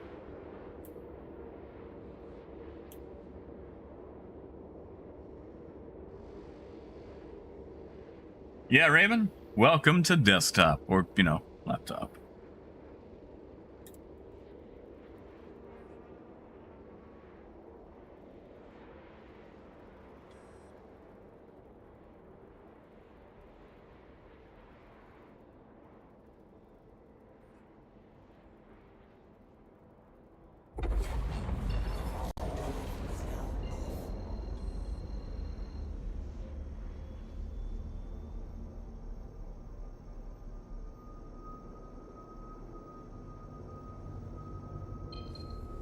We see, Power. They would also buy them like drugs and alcohol to sweet talk them.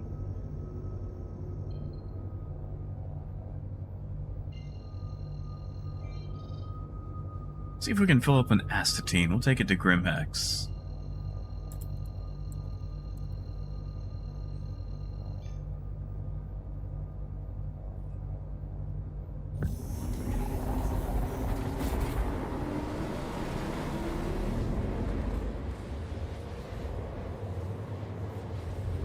Ah, I got you, Deontay. Alright. I used to work at a pharmacy, and we did a lot of delivery on, like, compounds, IVs, things like that. Of course, I was the guy that delivered them, so I'd drive from, like, Texarkana to Dallas to drop those off.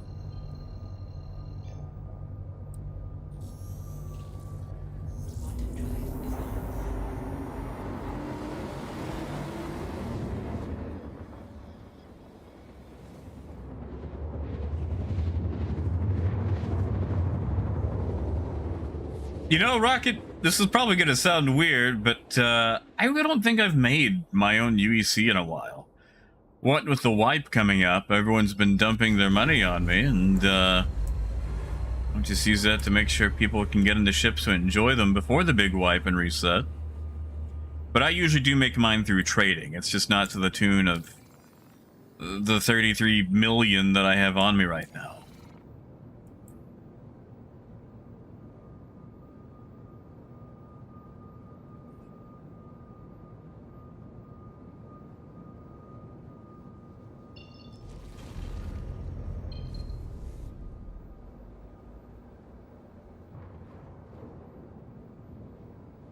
But I miss that pharmacy job sometimes. I mean, obviously I don't miss the pharmacy, but the good thing about the job is even if you work with sleazeballs, being the delivery guy, you're never there. Oh, thank you, Deontay.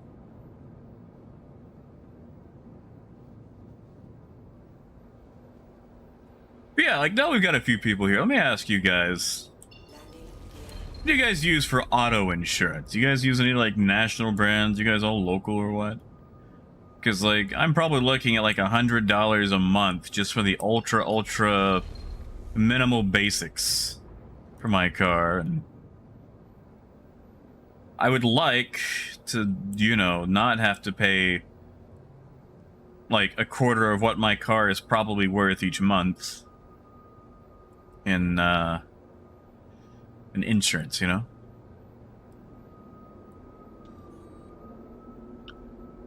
Nationwide?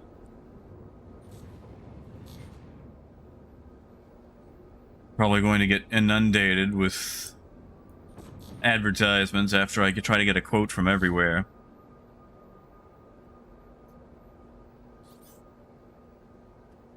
Oh boy! Let's see how this goes. And an ion. What's the timer? 1:54.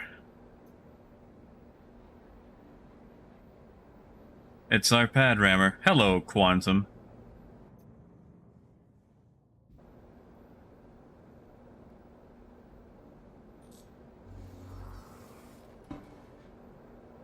Yeah, you know, Rackman, that's actually the one I just got a quote from not too long ago. And really, Core, I think Louisiana here is the only state that requires, or it doesn't require insurance. Yeah, Pagan. He was following star streams around earlier.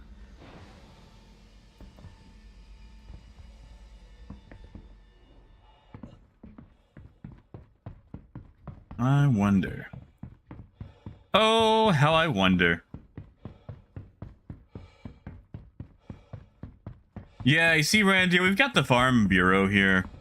I've been thinking about going with them, but I think they have extra fees in addition. Yeah, Pagan, he pad rammed us a few days ago. Hmm? Hey, Crumpet! Crumpet! Crumpet Mowode. Oh, thank you, Crumpet.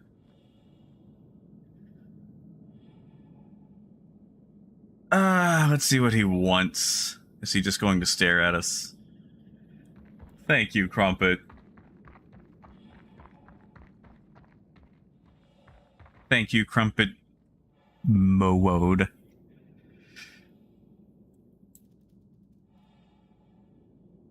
Quantum, I don't know if you can hear me. Maybe it's because I'm on all caps. I can't wait.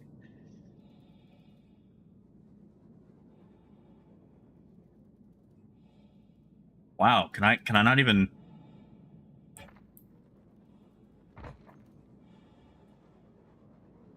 Who could that be? We got a whole group out here.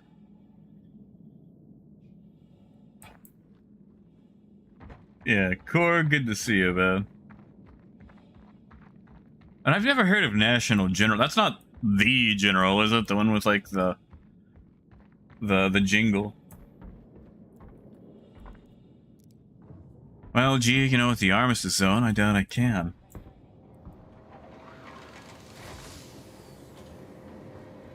You know what? We're gonna risk it. I'm gonna trust him. And by trust him, I mean I'm gonna check. Oh, that's not a bad-looking suit. Remind me to buy that suit after the wipe. But yeah, Randir, like I'm looking at probably a minimum of $100 a month. Now that's a sound. $100 a month for my little Hyundai. Hey, Christian. Good to see you, man.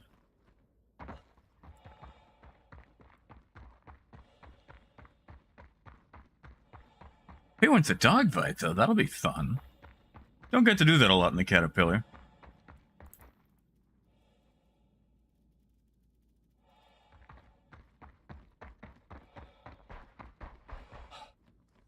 Had fun with that dogfight yesterday with that Inferno to the guy either, you know, disconnected or logged. I mean, he's got a point, too. It very easily could have been a disconnect, because I can't tell you how many times I've had a disconnect in Star Citizen while doing something important. Oh, thank you, Core. And yeah, Pyrite, you're right. Putting the right in Pyrite. Nice, squirrel.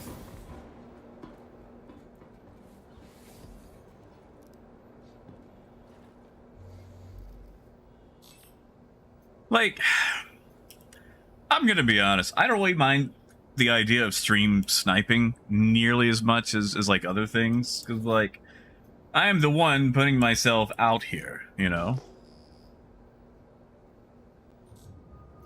Like, if I want to trade, then I should do it in peace. Now, why in the world is he all the way over there? Rock mining, maybe?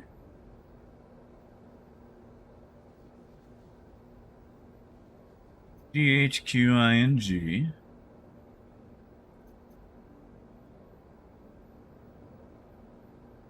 Come on. Tell me more. It's not going to tell me more. Actually, he might not even be on board. He might just be rock mining.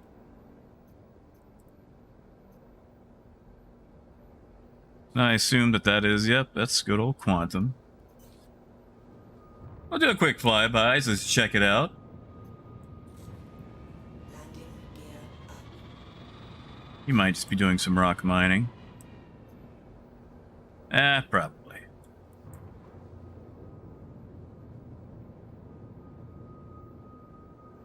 Into the sun we go.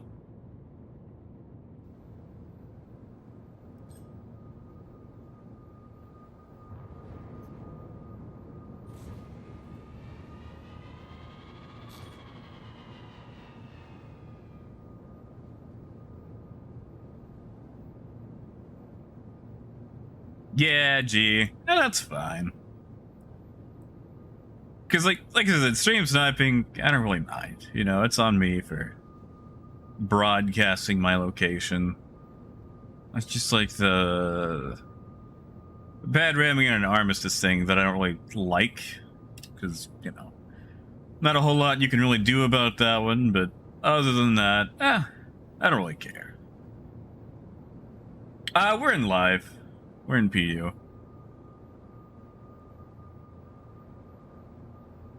Deontay, if it is, it'll be fine.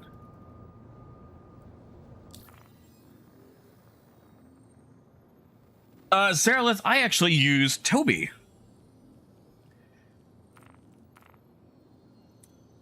Good old Toby.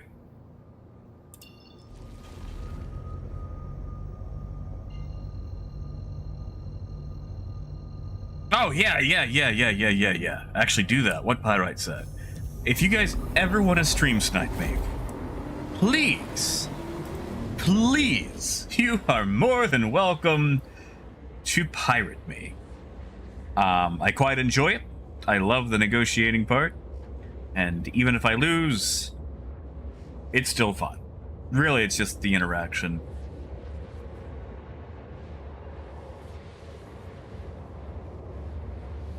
You know, D+, we don't actually have explosives that you can place yet, but that would be so fun. And, Saralith, I do want to say, before I, you know, gush about how much I enjoy my, my Toby, just a heads up, I do have, you know, an affiliate thing with Toby where I can make money off Toby if people use my links. So, therefore, please remember that I am being biased. And I do have an interest in people purchasing a Toby. So please remember that with a grain of salt and consult other sources that are not me. However, I do highly enjoy my Toby because it has both head tracking and eye tracking. Like right now, I'm looking forward just using my eyes, but I can also turn my head And honestly, if you set your sensitivities right, you can actually look behind you, which is quite nice. But it's I love it. It makes flying feel much more free. And you don't have to wear anything. It works with no light. Like, it works off infrared, so, you know, if you're in a basement with no lights on, it still works. If you wear glasses, it works, except for one specific type of glasses. I forget which one. But for most glasses, it works fine. And you can set it to work with just one eye, which is, you know, really nice. So if you happen to be a pirate, or, you know, someone who has had an ocular injury, or maybe even a mythical cyclops, or, you know, for whatever reason can't use both eyes, you can actually set it to whatever eye. So you can be a pirate in the dark, wearing a monocle, and still use it.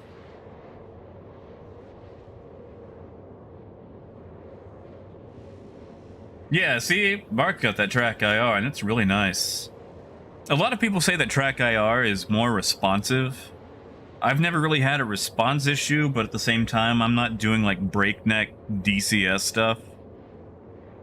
You know, I'm flying a space brick. This thing doesn't exactly go fast, you know? Oh, squirrel, whatever do you mean? And Hans, I'm more than happy to show you. You give me a second, I will... Actually, tell you what, we're just gonna cut early. I'll pull him up for you. I haven't really changed a lot of my settings, Hans. I think I may have increased some of the sensitivity settings. And of course, I've got it disabled during FPS. I've only got it on for when I'm in a ship. So let's see. Head tracking, head tracking. That's face where we want to get to Toby. Toby or not Toby. So yeah. I've kept a lot of stuff basically around like the basic stuff. The gaze-based target selection is super nice because you can literally look at something and hit the target button and it'll target whatever you're looking at. So if you got a bunch of targets, you can choose the one you want. Yeah, see, there you go, Core. No depth perception needed. Yeah, of course, Saralith. I mean, like, listen. Obviously, I like money. You know, who doesn't like money? Like, ideally, if I could have it my way, ideally, you know, I would make lots and lots of money playing video games and getting sponsorships and things like that. But at the same time, I don't want to be one of those, like, essential oils people that try to hawk everything and turn everyone into a commodity to make money off of and ultimately alienate people. Like, I want to have some standards, you know? Really? Like how I turned off my quantum drive and then got interdicted.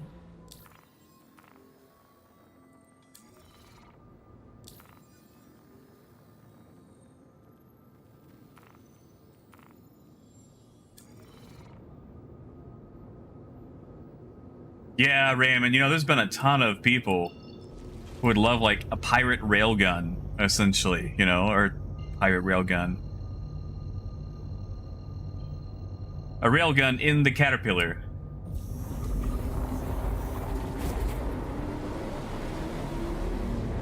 Oh, yeah, Misa, I've seen that setting. I think I know what you're talking about. Like, okay.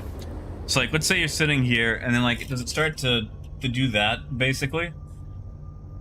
There's a setting to minimize that. I just don't remember what it is.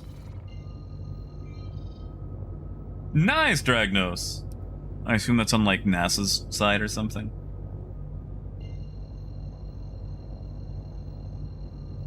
Yeah, I mean, so there's a. I'll have to go back and check for it, but there is a setting for that where you can minimize it. And of course, with a new driver update, they may have fixed that for you too. Because they had a new driver come out earlier. It smooths out a lot of stuff. Oh, you want it back? I mean, let me tell you what. Let me land. And we'll see if we can find it. How about that?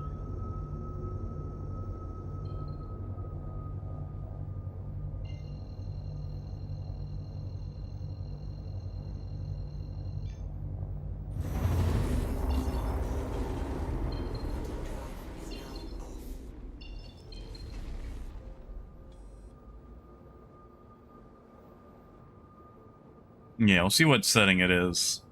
Now, is it just Star Citizen that it's not doing it in, or is it all the games? Or if you only used it in Star Citizen so far? An ion, huh? Wouldn't be the same ion we saw earlier, would it? Ha! It is!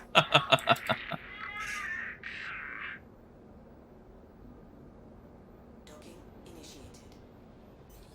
Docking denied. Landing gear down.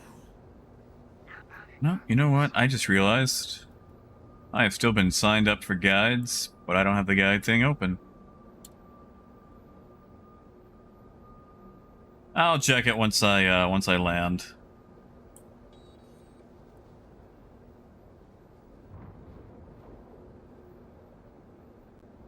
Oh yeah, wait, like, oh, that one's stored.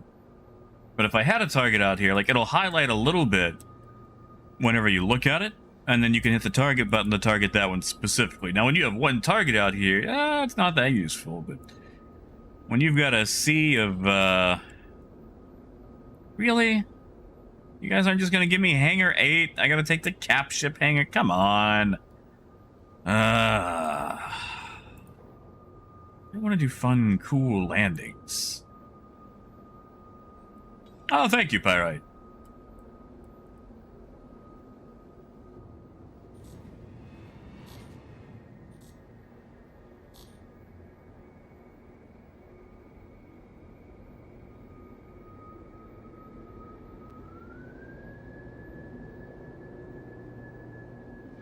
That was a little rough, but whatever.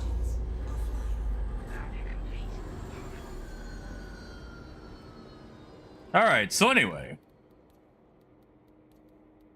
Let's find out if we can figure out what that setting is. Alright, Toby, dead zone. Check your dead zone for forward and back for one. Use base target position, stabilization, responsiveness, sensitivity, pitch, roll, FPS. Okay, that's FPS settings. I actually don't know. I mean, it might be part of the dead zone for forward and back. I would check that part out, just to be safe. Might be worth fiddling with that. Yeah, it was, I'm not a big fan of that. Like, give me hangar 8. That's what I deserve.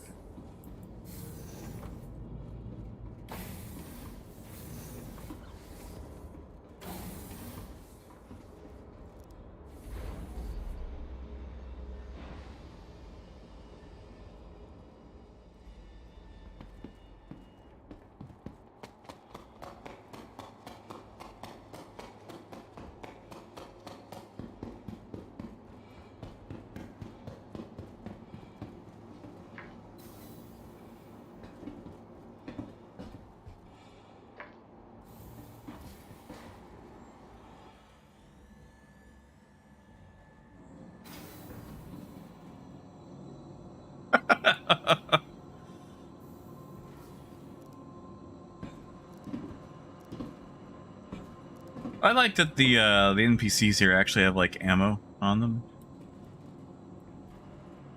Sir, how far are you going to turn your head?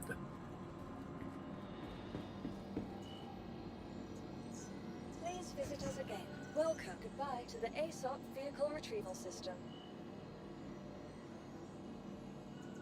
Yeah, see 1G, like, I want to see like mounted weaponry for the caterpillar just so it can be, you know, fearsome in a limited setting. Let's be honest, when was the last time you were scared of a caterpillar? When you were 5 years old and it fell on you and you went, oh god, what is that? Oh, it's just a caterpillar.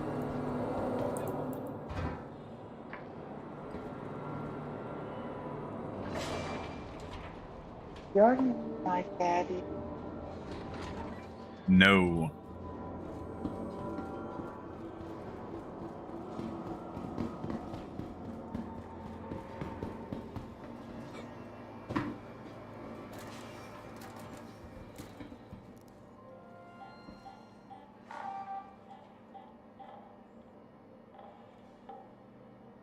$8.96. Interesting.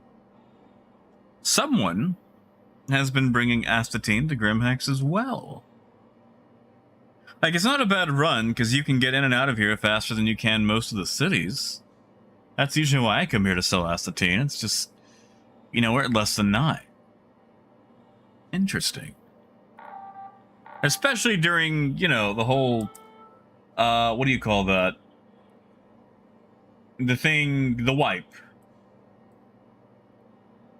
The wipe. Neat.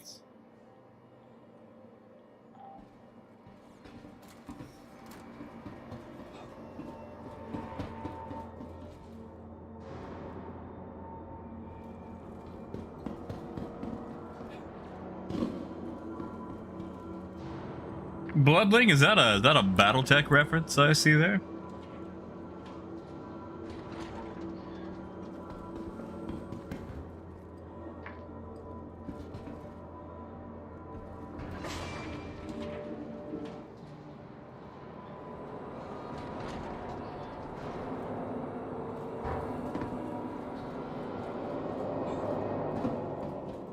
Yeah, C1G, I feel like the EM readings would be through the roof, you know? Not that that's a bad thing. Alright, so watch this. It's gonna put us in Hangar 8. Or not at all. There we go. 1G I did like a decade ago. Like probably a good 10 years ago.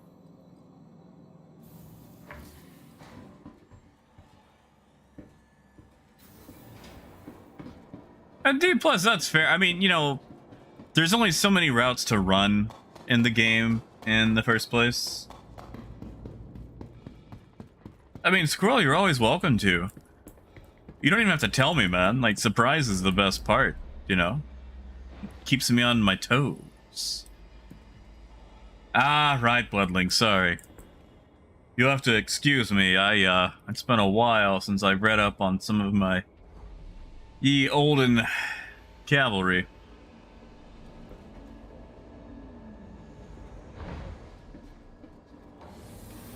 Hey, James, welcome back, man. Welcome back.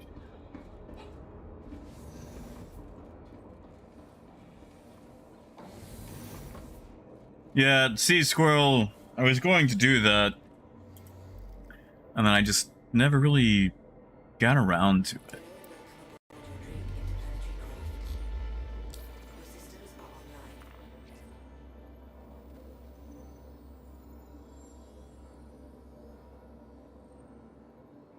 Some fuel. Those are Crusader engines, if I ever heard them.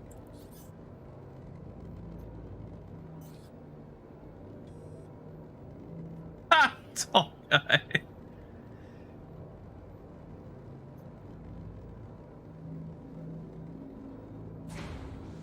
Alright.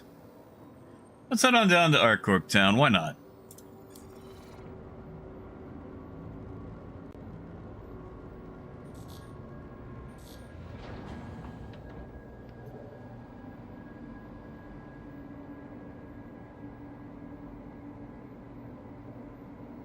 Oh, once a dodge. Basically just getting all the military parts you can to outfit it for maximum boom boom.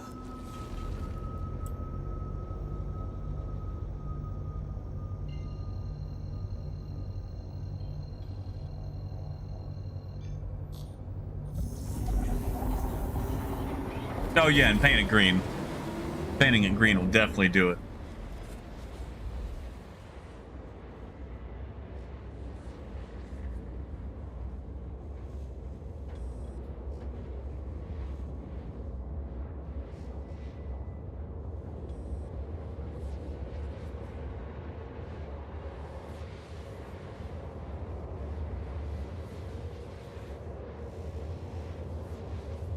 Oh, 1G, what do you mean?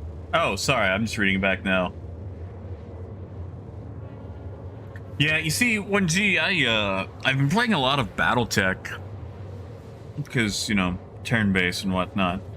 And I've really enjoyed that, but man, I wish they had a lot more mechs. I wish they had a lot more mechs.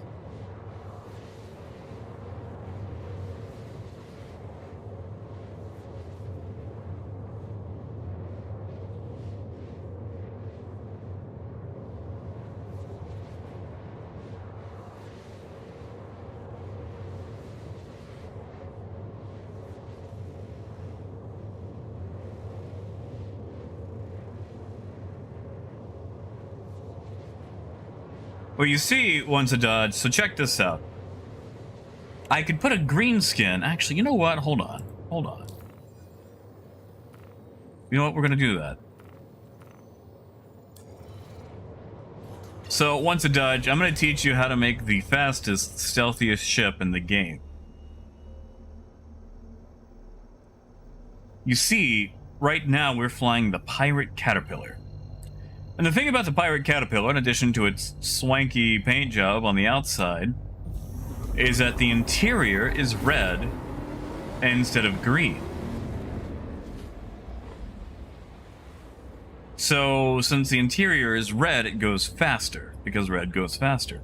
However, we're going to make the outside green, so it's harder to see. Since the outside is green and the inside is red, whenever we get somewhere, we'll actually get there faster than the outside of the ship, meaning that we can see what's there and make a plan before the rest of the ship shows up to be detected.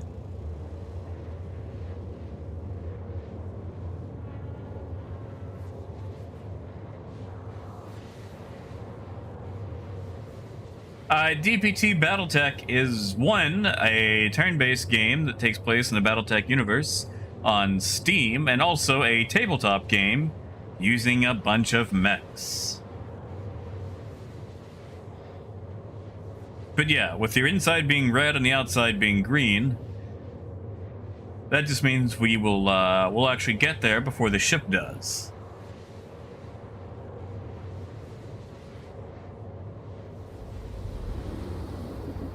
That's exactly how that works.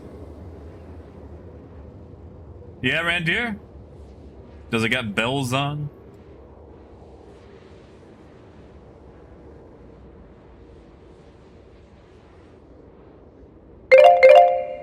Oh, that's it. Sorry if that blew anyone's eardrums out. That means it's time for me to take my meds. So once I get this on and I start jumping to ArcCorp, I will take those. You know, Dodge, I've got red on my armor. It's red and blue. James, it's okay. So, James, it's funny you bring that up. That is actually a major point of contention. We're supposed to actually get customizable hex codes, but they keep pushing those back. Right now, it's all livery based. Supposedly, we'll get custom hex codes. Supposedly. When that is, nobody knows.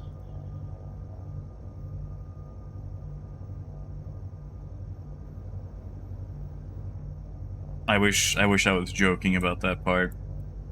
Herb to derp, I am currently taking some super expensive medications because my kidneys are bad. I'm taking Tarpeo right now. which is, it's kind of like a targeted budesonide that goes to the kidneys.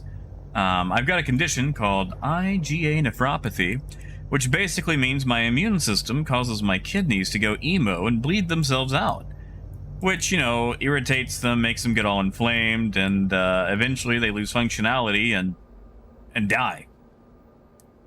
Like, for example, right now I'm actually in stage 3 kidney disease. I've lost half my kidney function, which is not the best, considering my age, 32, 50% of my kidney function and all of that.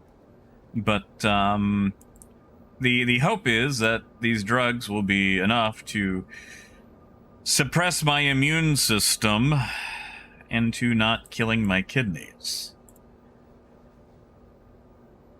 Only problem is they're $20,000 a month, and I'm on the voucher thing right now where I don't have to pay for the first year of it, but we'll have to see what happens in year 2.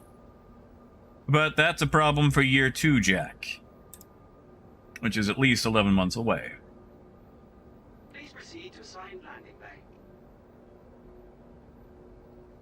You know, Herp de Derp, the funny thing about that is, like, let's say you swap kidneys, right?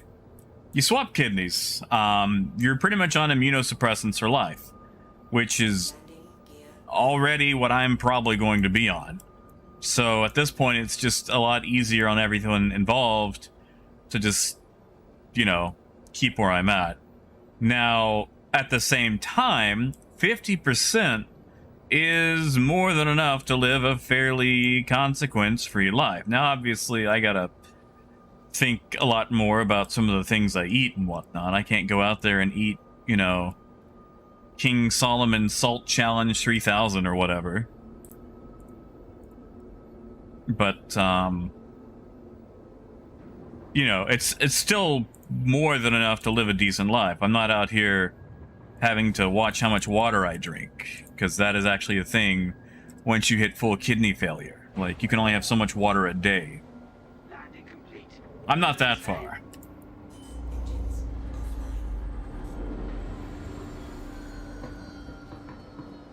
Yeah, Derp. Now, usually the person, like, donating a kidney is usually on them for, like, 6 months, sometimes a year.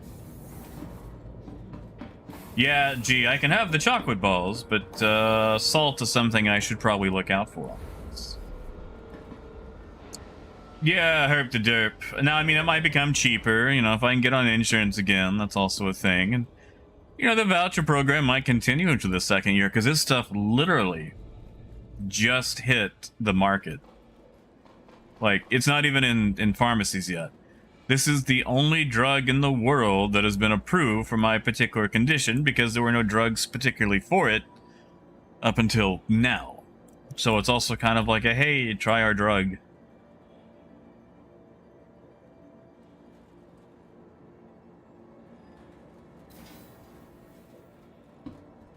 Yeah, I see, like, what Once a Dodge said, and I'm sorry, man. Yeah, that stuff is rough. Because, like, this stuff also kills my immune system. Like, the last time I was on prednisone for 6 months, and... like, I accidentally cut myself on something, and, that took a long time to heal. Welcome to the ASOP. You know, G-Hammer, I feel like, actually, who makes this stuff? Let me look at it. I think Caladitas, or Caladitas, or however you say it. Something tells me they probably got enough money. I doubt I'm going to be able to advertise too much for them, but that's not... I mean, that's not a bad idea.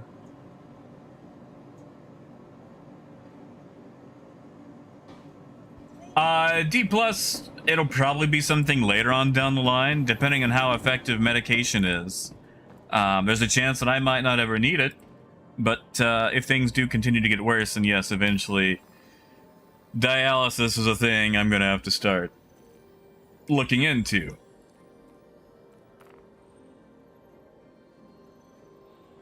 No, Raymond, I'm not the pioneer. I am the test gerbil. Wait, no, hold on. That's not... what is it? The little fur potato thing? Guinea pig, that's it. guinea pig. There we go. Oh, Saralith, I appreciate it, man. I appreciate it. And Titan, I mean, you know, they might just keep that voucher thing going. I'm not the richest person in the world, you know.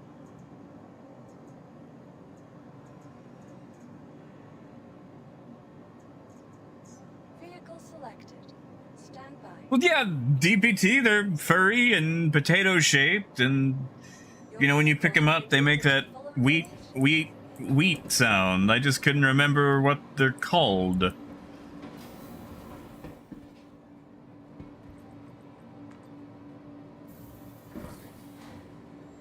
Ah, was a... Oh, Crumpet, come on! Come on! You can't... Oh, you're never gonna let me live that down, I swear.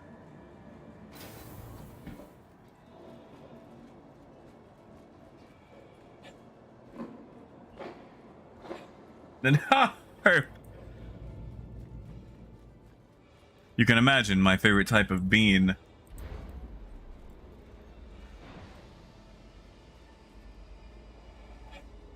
Congratulations. Mm-hmm. Hey! Heck yeah, thank you, Pagan. Thank you, man. I'll probably split it in a three-way between an icy. Crumpet and I are watching something. Probably a little bit towards medication if I ever gotta pay for that. And then stuff for the car.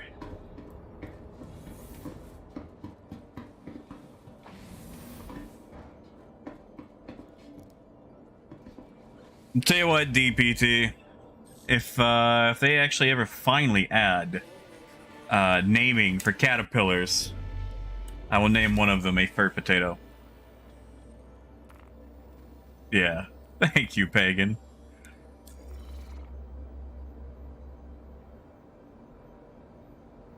Ah, I did scuff an engine. Let's fix that, shall we?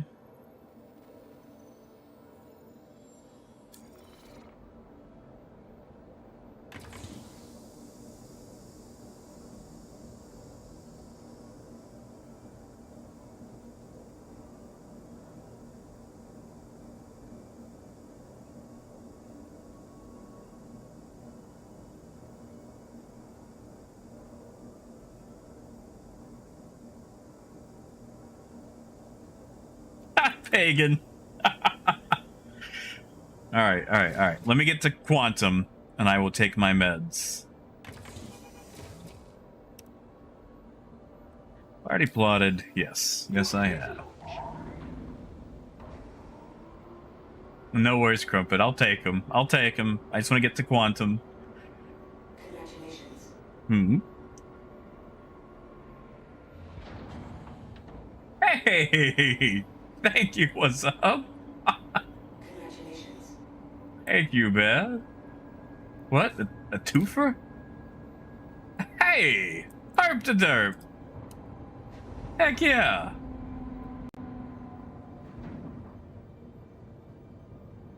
Thank you, man. Wait, hold up. You can use Google Opinion rewards for super chats? What? I use Google Opinion rewards. I mean, usually just to like print movies. I didn't know you could use it for super chats. What?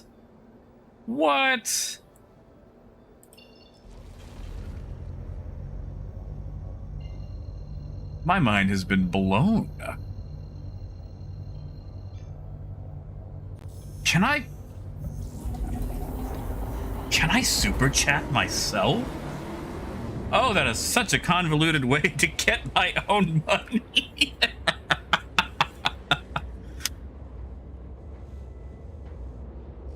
Okay, alright, let me take these pills. I got 5 to knock back, and 4 of them are going to be a pain. So, give me a second. I'm not going to be super talkative because these are a hard pill to swallow.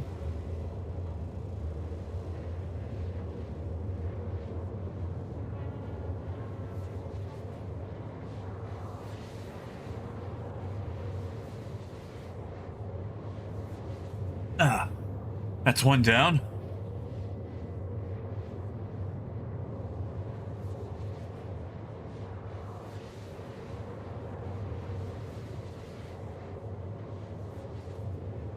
Congratulations. Ah, that's two. What? Huh? Oh, Dodge! Holy crap, Dodge! Thank you, man. Hey, believe me, like, dude, I get it. It tickles my icy coated heart, and I don't mean like icy, like, you know, cold, emotionless. I mean like snack treat. But believe me, dude, like it tickles my icy coated heart that you guys are even willing to listen to me ramble. You know, let alone throwing money at me. Like, dude, I get tickled over $1 because that is $1 closer to a frozen drink or a quesadilla. You know, so like, seriously, thank you. Thank you so much. And if you hear me choking, maybe I'm tearing up emotionally and maybe I'm on pill 3. I'll let you decide. But seriously, thank you, man.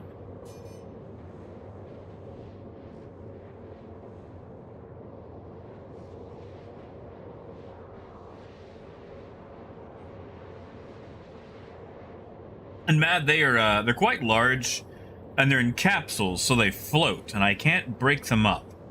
And since they float, you have to like tilt your head forward. But even then, they try not to go down the throat hole, you know. Congratulations. Mm-hmm.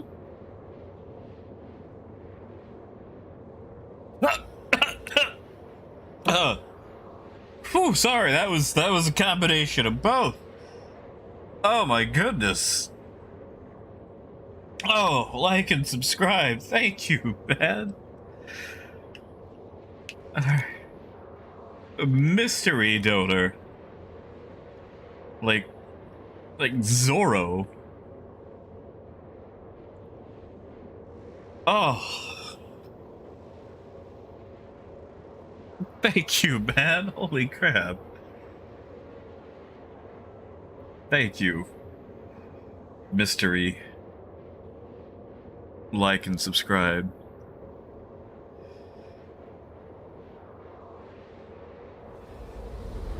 Yeah, Dodge, what's your dad joke?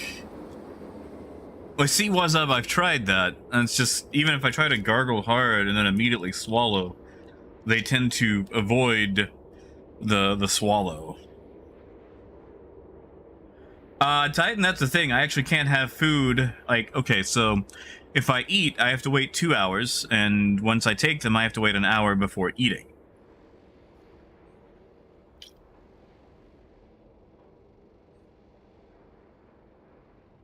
Otherwise, they sit in my system longer and make me go bad.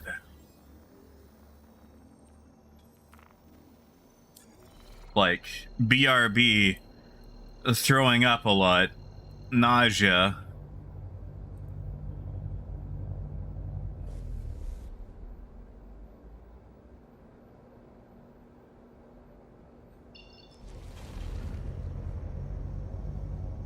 So I have to really,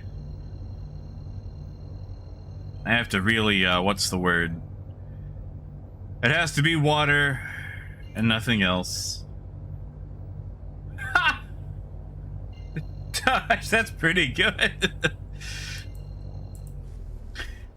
You know, Dodge, that's gotta be really bad. You know, because, you know,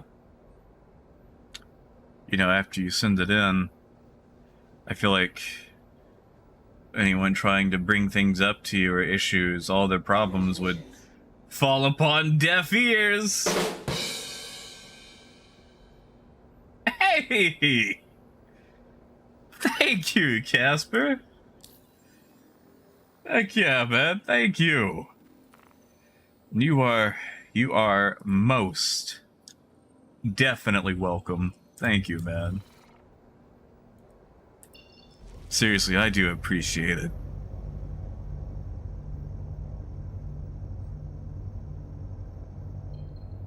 I do appreciate you guys. I hope you know that.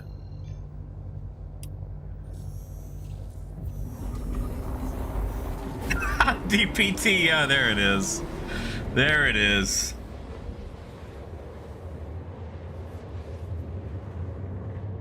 Crumpet's right. I always do enjoy a good bad joke. Yeah, James, you didn't like that one? Why not?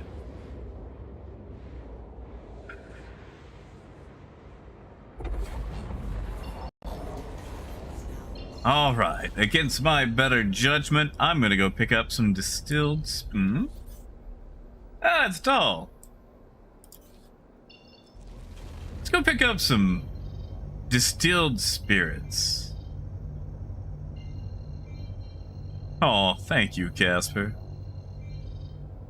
And unless there's just something else really cool that I want to play, most of the time it's gonna be some Star Citizen. Now, I will tell you, when the game Brew Barons comes out, I'm probably going to be streaming a lot of that because, man, I cannot tell you how much I enjoy the idea of doing a combination aircraft island hopping game that also combines delivery missions, running your own bar, and brewing your own alcohol. Like, that is a weird niche compound genre, but oh my goodness, it's fun.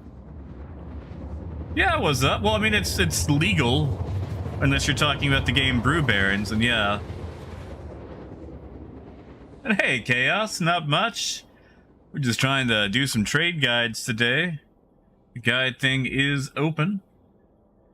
Oh, Casper, actually, Casper, if you're interested, they've got a free demo for it on Steam. You can play as much as you want, but you just can't save the game. One, the artwork is beautiful. It is an absolute delight. But the game is quite fun.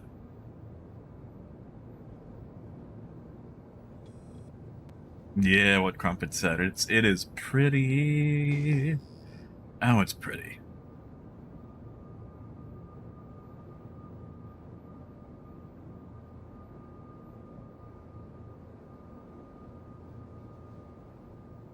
Ah, Dutch. See, DPT, whenever I always used to hear, like, the crow joke, it's like, well, I never see a dead crow in the road because they're always shouting, caw, caw. So what's up? If you can fill up, because they have a very low refresh rate, you're either picking up at, I think Galette Family Farms, Terra Mills, Bountiful Harvest, Shady Glen, or Bud's Growery.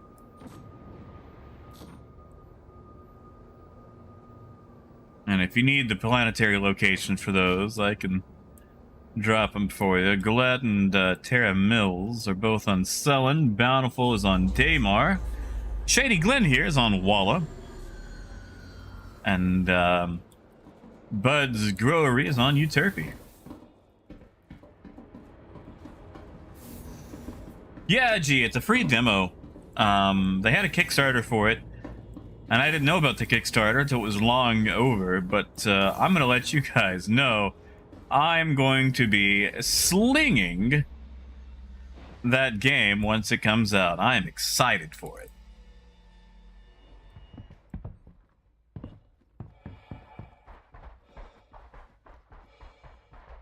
Oh, man. You know, I used to have one of those when I was a kid, and I loved it so much. It was like a monster joke book. It's like, you know, what's a vampire's favorite holiday? Fangsgiving. And, you know, that probably really colored my humor for the rest of my life. Oh, yeah, Casper, it's great. Also, tons of airplane customization. You get to fully kit out your plane. It's quite fun. I think it's also trying to come to Switch. it's a bit of a high price, and there's not a lot there, but we'll buy some processed food to go on top of it. They're thirstin' and hurstin'. That's what we'll do. We'll take it to Hurston. Dodge, it's called the Brew Barons. Here, I'll type it out. The Brew Barons. And you also get to fight alcohol pirates who are trying to sell their cheap swill to everybody.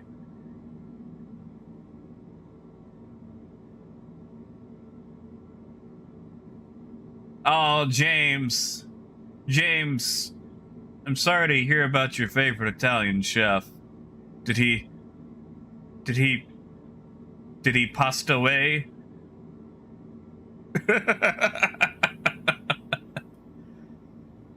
Oh no, my backpack, it's gone. I'll take a Karna, why not? Seriously though, where did my backpack go?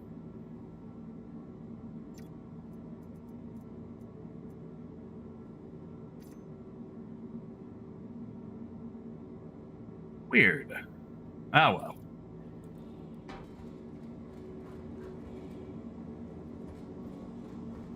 Wait, Crumpet, did you post a link? I didn't see it come through. Oh, Raymond, I'm sorry. You're right, I'm sorry. Oh, it's too late now.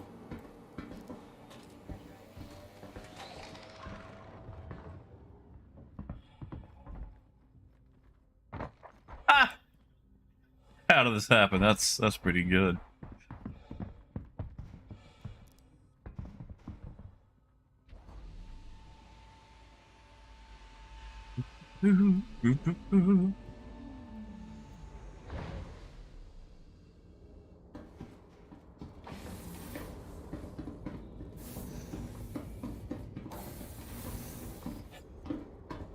All right.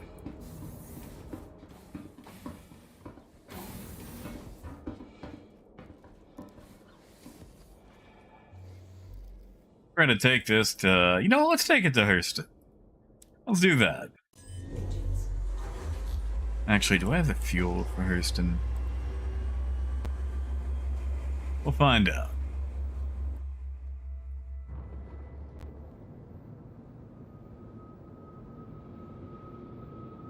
Landing gear up. Ha! Gee, you know, I don't know if you were here for it, but we were discussing how close horses were to zebras, or zebras to horses, and I was informed that zebras are actually more closely related to donkeys. Yeah, Dragnos. I mean, it works pretty well with a stick, too. It's quite a fun demo. I can't wait to play more of it when it comes out. You know, Raymond, that's what I drive. Is a Hyundai. Or, as I'm told, Hyundai in certain places.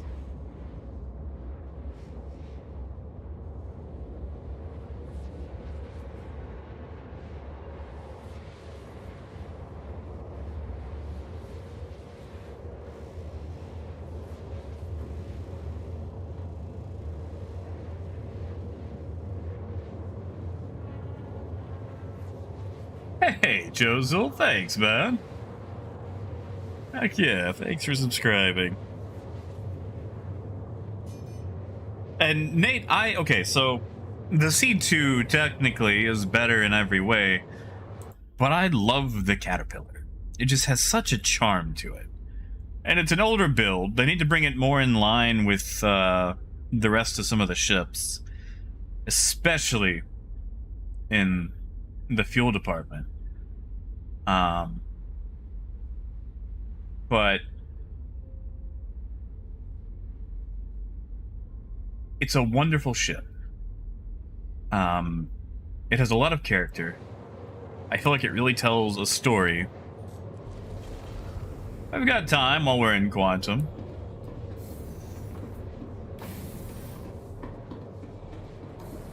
But it's not on yet, obviously, but having a tractor beam is going to be really nice. The turrets have excellent coverage. You've got a top turret and a bottom turret, and they're placed in different locations. So they have different, coverage arcs. Chaos, I mean, it's been in for like, what, 2 weeks now? It can be like that sometimes. Ah, yes, Death Factor, the Nightmare, station.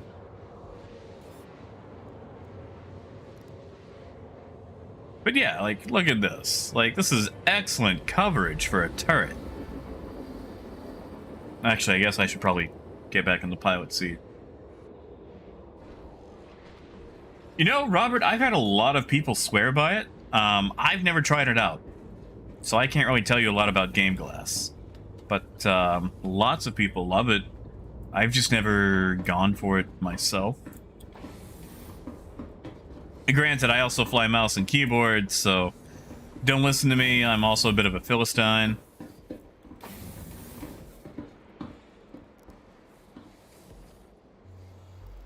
Exactly, D+. Not to mention the Caterpillar stays on the ground around Microtech. It doesn't get blown over in the wind like the C2 does, because it's got like 16 feet. Now, Nate, I will say that the C2 does hold more cargo, has way more fuel for going long distances, and can actually field a much faster quantum drive. I mean, you can put a TS2 in a Caterpillar, but you're going to have to refuel every single time you jump. C2, not so much, but also they haven't updated the fuel on the Caterpillar yet. The C2 also just handles... It basically handles like a Vanguard. Like, a ship that size should not be that fast and that nimble, you know?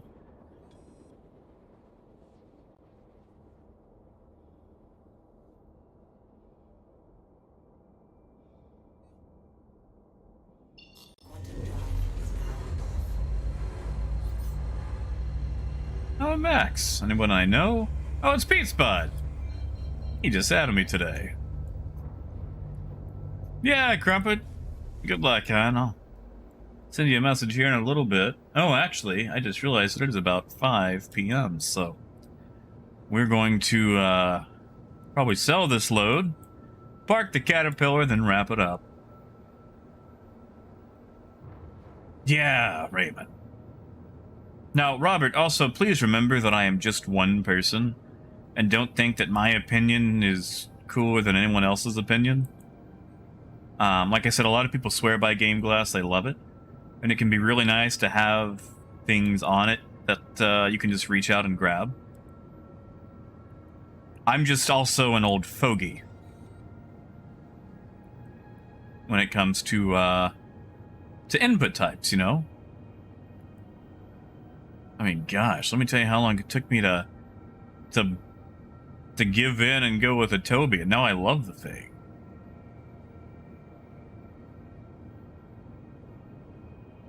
Yeah, CD+, when that happens, I might revisit my stance on that. You know, I am willing to change my opinion on things when presented with new information. Most of the time, anyway. Like, I know the C2 is objectively better in every way, but I still love my Caterpillar because it looks cool. Well, yeah, Robert, I mean, I love my mouse. It all began with Fievel Goes West.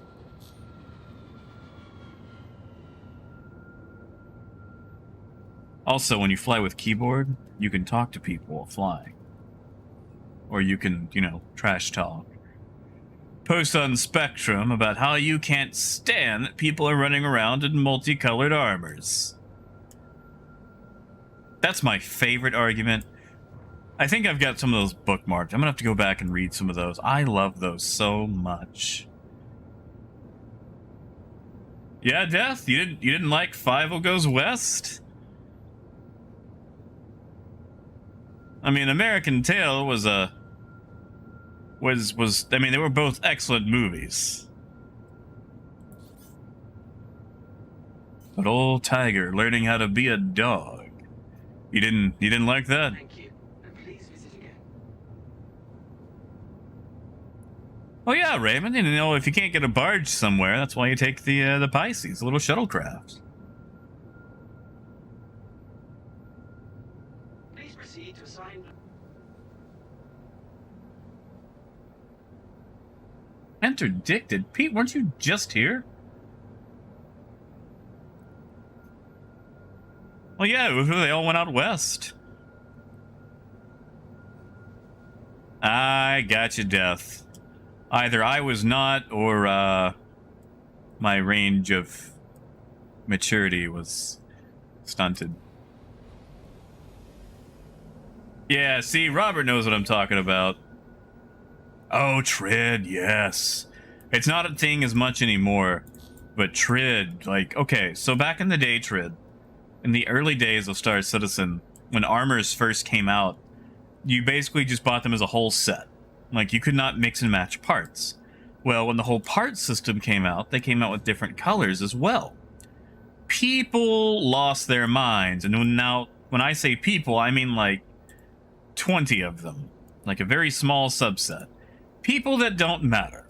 The equivalent of like clicking on an article that says, you know, guy with hair slammed by public, and it turns out the public is like 7 people on Twitter. But oh, this wind sucks. I'm gonna have to, you know what, we're gonna do it. We're gonna try to counter for the wind. But anyway, that came out and people lost their minds because suddenly there were those who weren't forced to participate in their grimdark fantasy because they were wearing, you know, pink outfits or mixing things.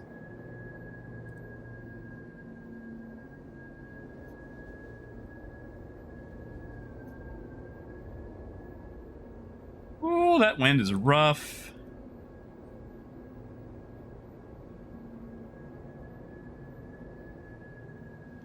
But anyway, my favorite post. Landing complete. My favorite post had one where a guy was like, my character's backstory is that he was on such and such colonial outpost, but it was attacked by the Van Duel and his parents were killed. He became depressed and all this. And it ruins my character's immersion when people are allowed to run around in Power Ranger armor and all the colors of the rainbow. And, it's like, dude, like, it's cool that you've got a backstory for your character. No one's forced to participate in it. Like, maybe I'm a trader who just really loves the Star Kitten Spectrum show and dresses up in kitty cat armor because they can't bring themselves to stop cosplaying while traveling across the verse. And yeah, James, there's really not any limits. I mean, you can actually go to the sun. It's difficult. And, you know, the server might crash before you get there, but you totally can.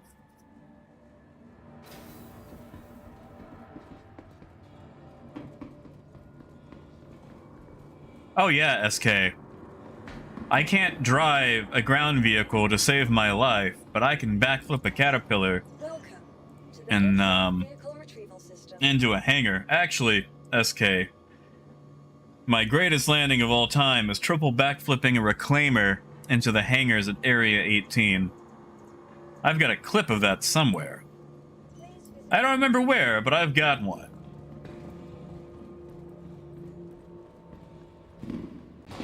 But Robert, we've already got the kitty cat armor. I love wearing it. They've got a pink set and like a silver set and a black set with pink accents. Hey, Caleb. Yeah, you know, Trid, that's the thing. People go on about, you know, wanting their things grimdark.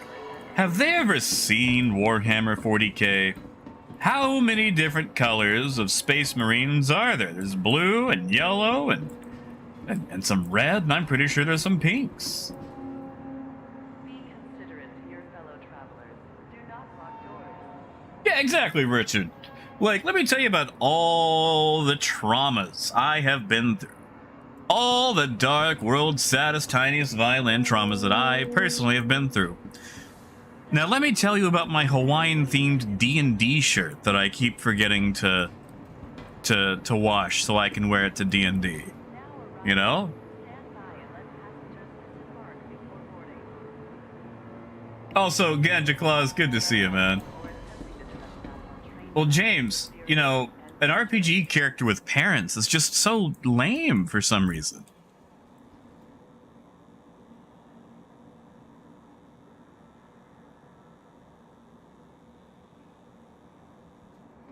Yeah, D+. Like I was kind of white knuckle on that for the Reclaimer one. Yeah, exactly, Pagan. Next stop, Central Station. Like, and look at orcs. Orcs are literally bred for war in Warhammer. Yet, look at how colorful they are.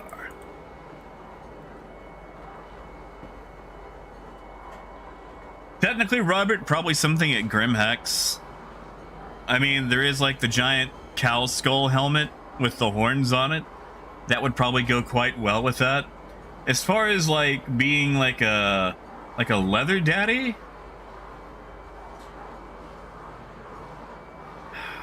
man, like there's some there's some leathers, but it's more like Han Solo vest leathers.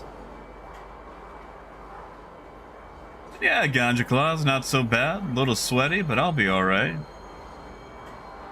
Yeah, see, like, that's it, Casper. Eldar, the Tau, they've got a bunch of colors. Like, for as grim dark as Warhammer is, there's an entire Crayola box in that setting, you know? Now arriving. Yes, Pagan. Orcs are actually a fungus. They reproduce asexually. Basically, whenever you kill an orc, spores go everywhere. They eventually grow into, what is it, a grotling? A grot? Which is like, basically like a little goblin thing. And orcs never stop growing. Basically, the older they get, the bigger, tougher, meaner, and generally way more cooler they are. So the only way to stop growing one is to, you know, nuke it.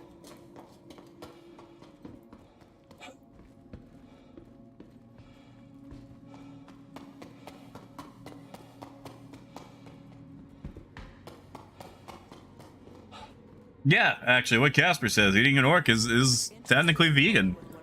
Not to mention, like, war is literally how they reproduce, so... Like, everyone is out here struggling for their lives, and orcs are actually just having a heck of a time. Like, they're having fun. Their entire idea of a good time is galactic war.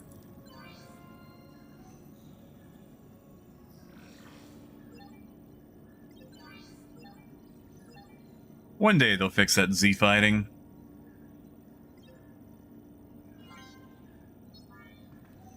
And of course you've got the pirate orcs. Those are my favorite, the freebooters.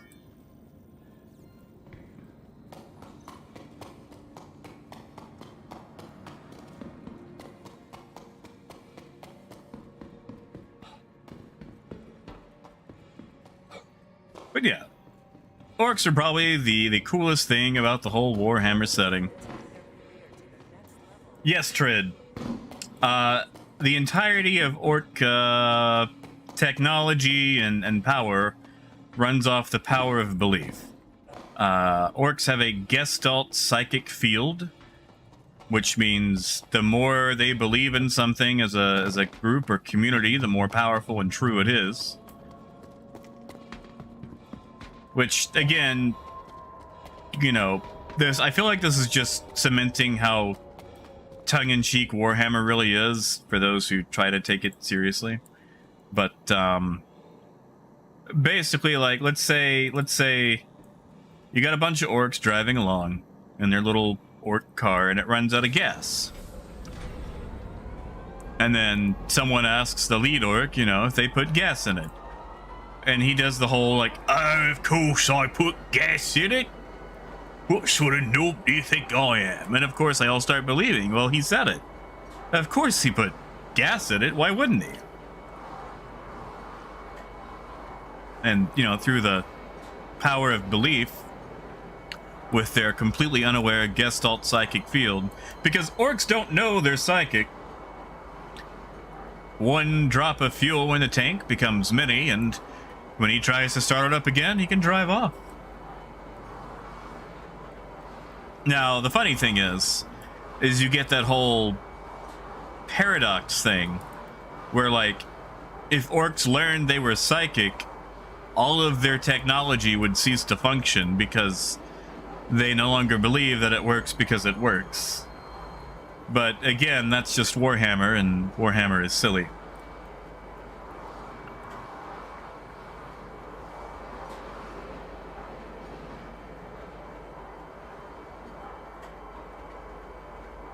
We see, Uther, that was actually the master plan behind my caterpillar. I took a pirate caterpillar and put a green skin on it.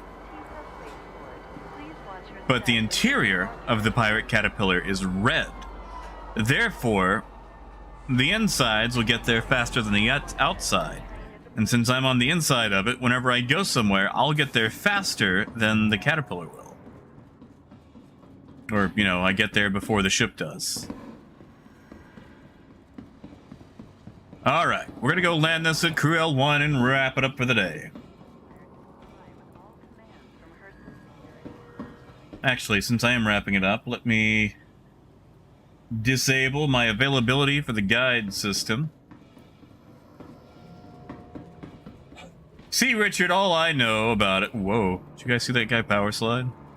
I learned from playing Welcome to Dawn of the War vehicle retrieval system. and reading just a ton of articles on a game wiki called 1D4chan, which has some very interesting Stand by. or interestingly written articles on Warhammer. Your vehicle has been delivered.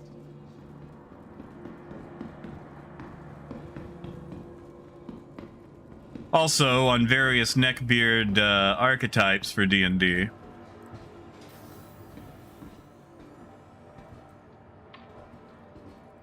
Yeah, Dawn of War was great, especially when they actually allowed you to play, like, campaigns for each side. Oh yeah, Casper. I enjoy reading it. There's some great articles. I think the That Guy article will always be my favorite. Because, like, the first time I read that, and you start seeing things, patterns, past behaviors that you've seen in players. And it helps you recognize if someone you're playing with is that guy. You know, someone who will grind the game to a halt to rules lawyer something, but conveniently overlook that if it's something that doesn't benefit them. Or, you know, grab your books with Cheeto dust still on their fingers. Or completely derail something because that's what their character would do. Or just be creepy in general. Hey, Josh, thanks, man.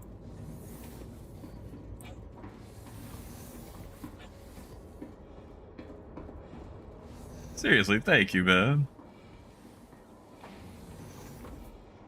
Oh, yeah, Squirrel. I love this. The old ghoulish green.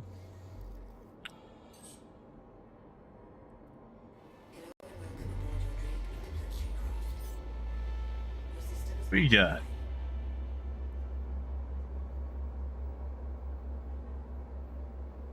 That is a name. I don't know if I could say that. Caninignine? Caninignine? Oh, I need fuel. Oh, yeah, Casper. Casper, let me tell you a story. You guys want story time with Jack?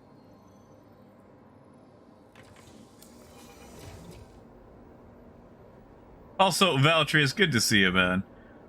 And Richard, that's also how I learned a lot about Battletech and eventually bought the Battletech game on Steam. So when I first moved to Austin, I found out about Adventure League, you know, like public D&D where you could show up and play. And, you know, they used like all the pre-made stuff and it wasn't that interestingly written, but, you know, it was an excuse to play. And I figured low stakes D&D with a bunch of randos and a quasi-coherent story, because you were jumping in and out of plots, was better than none at all. And so I show up to one of these, and there was that guy, and that guy had a brother. So there were two that guys. Hey, no worries, D+. Have a good one, man. And that guy happened to have all of his character stuff that no one else could see on his laptop. His laptop that didn't have a battery, so he brought a 30-foot extension cord to run across the room to where he was sitting, instead of just using a character sheet.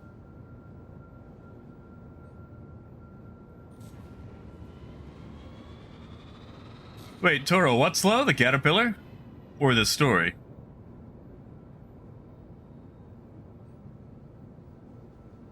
But anyway, he's got his 30-foot long extension cord to run across the fairly packed room to power his laptop for his character stuff.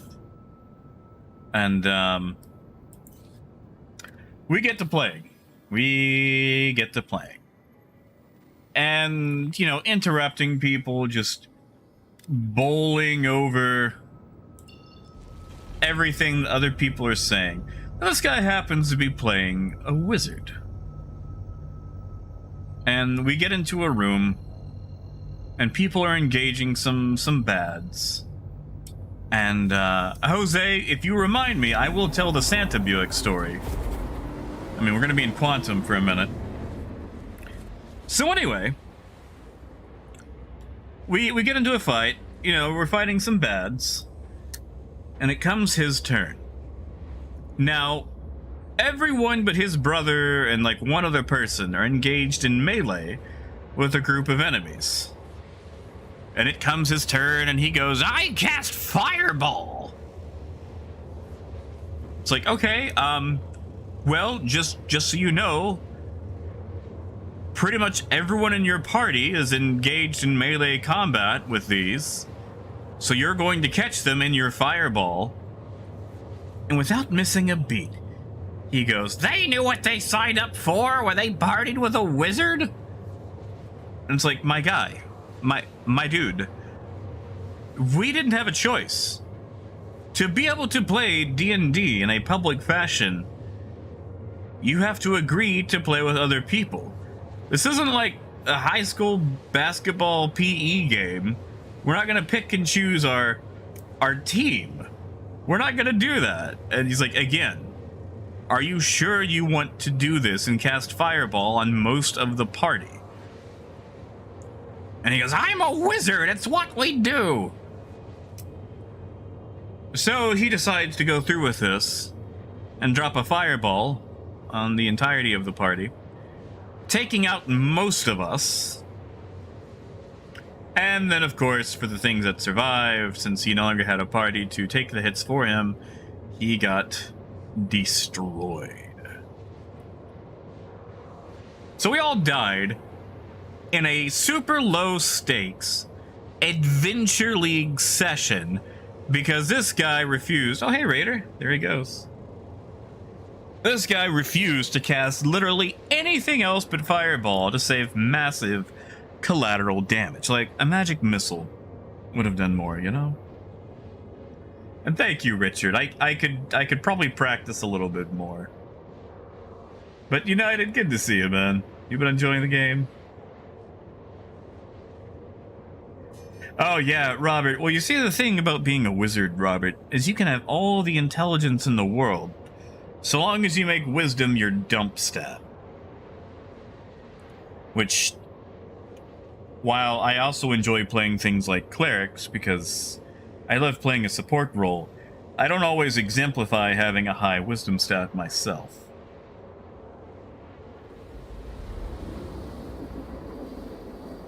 Jose, do you want me to tell the Santa Buick story? Because we're pulling into Cruel 1, but I'll slow boat it if you want me to. So Gigantoad, in D&D, it's actually very easy to come back from death. It's probably easier than most Marvel comics. Well, I mean, also depending on your setting, but as far as like rules as written, like we were down, we weren't dead, we were dying. Unfortunately, there were no allies left to get everyone back up. But it's just, you know, what with the enemies taking us all down, they weren't exactly going to haul us off to the ye old hospital, you know.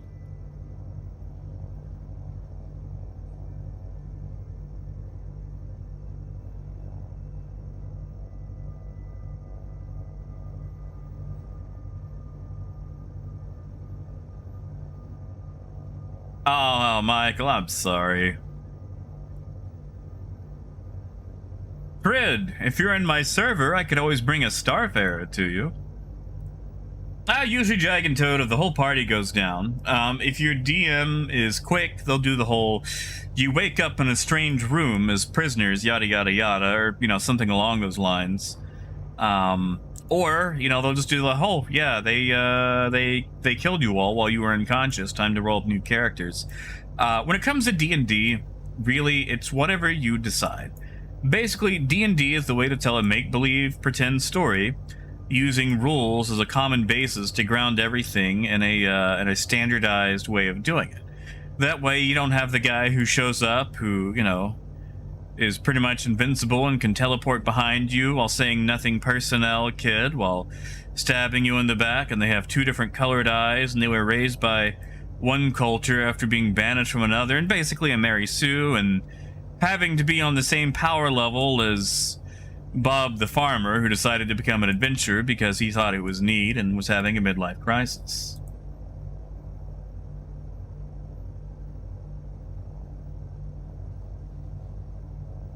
But yeah, it's basically however both the party decides and the DM decides. And Robert, sadly, that is how a lot of bards go. Bards don't have to be that way, but that is the stereotype for bards. Bards tend to fall into that stereotype because sadly that's all they've ever been taught. And you've got a lot of bards that aren't like that, but you know, they're few and far between. And I do like that idea of that bard, Gideon the Garbage.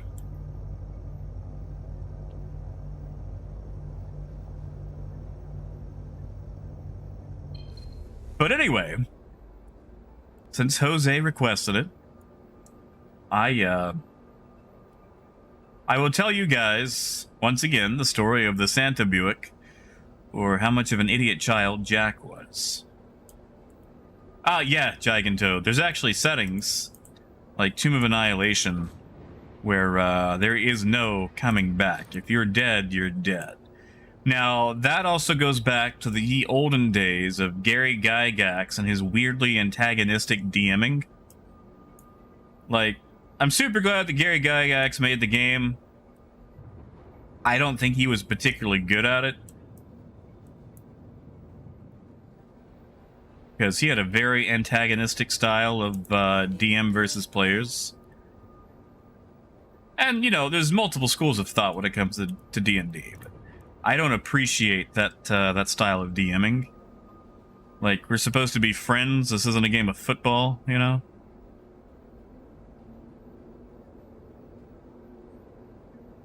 But, so anyway, let me tell you the story of Jack and the Santa Buick. Oh, I touched. Dang it. Oh, that was a failure of a landing. Alright, note to self, don't enter faster than 60.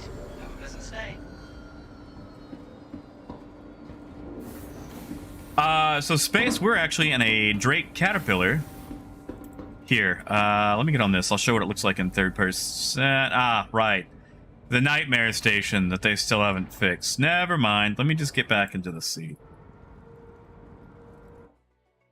Oh, right. We're gonna do that. There we go. There we go. That's right, Trid. Ah, yes, PD. Mary Sue is actually a term that gets used around for pretty much every stereotypical, overpowered, faultless character. Originally from what? The 70s? From some Star Trek fanfic? But yeah, so this is the caterpillar. This is not the color that it usually comes in, but I am a bit of a chump for different skins. Yeah, Jose, that is the nightmare station. If you get on it, your character starts spitting in and out.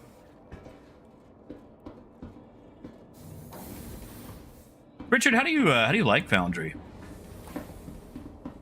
Like, whenever I've had to play online, I've always used Roll20, and I've enjoyed it. But Foundry's looked pretty good too. But yes, so the story of Jack and the Santa Buick. When I was 5 years old, around Christmas time, I was told that Santa was going to come visit me at my house, and I was elated, ecstatic, overjoyed that Santa himself was going to come to my house and visit me. And, you know, obviously this was a family relative dressed up like Santa Claus, because Santa Claus had a lot more to do than come visit me at my house. But, you know, he visits, does the whole ho ho ho, and gives me some presents. Gives me 2 of them. One of them being a crossing guard for my model train set with automatic rail guard, and the other one being an Amtrak passenger car, which I was ecstatic. I was thrilled. And then it comes time for Santa to leave, and I say I want to go outside and pet the reindeer. Because let's be honest, what kid doesn't want to go pet the reindeer, you know? Well, it turns out, according to Santa, that one of the reindeer were sick. So Santa didn't take the reindeer that night. Santa drove his Buick. And in my idiot child mind, I was ecstatic about this. That I got to go see the Santa Buick. So I run outside, and there it is. This like 90s or 80s late model maroon Buick Regal, or Buick Regal-like thing. And you know, Santa is like, oh, hold on now, ho ho ho, and you know, I'm inside the passenger seat just looking around at the inside of the Santa Buick, and it smells a little bit like cigarettes, but everyone in my family smokes, so that wasn't exactly a weird thing. And you know, then Santa left, and I was like, wow, I got to see the Santa Buick. So I get to school, you know, the next day, and I'm telling everyone how Santa came to my house, and I got to see the Santa Buick. And of course my teacher is like, Jack, what are you talking about? It's like, Santa drives a Buick. I got to see the Santa Buick. And of course no one believed me, because Santa drove the reindeer, but reindeer get sick. So yeah, that's the story for how, for a very long time, I believed in the Santa Buick. And so many people made fun of me. But I knew it was real. Oh, Jose. Also, SB, I'm sorry. I'm actually about to wrap it up. I'm just gonna eat something before my character passes out, and then we're probably gonna call it for the day there. And hey, Ken, welcome back, man.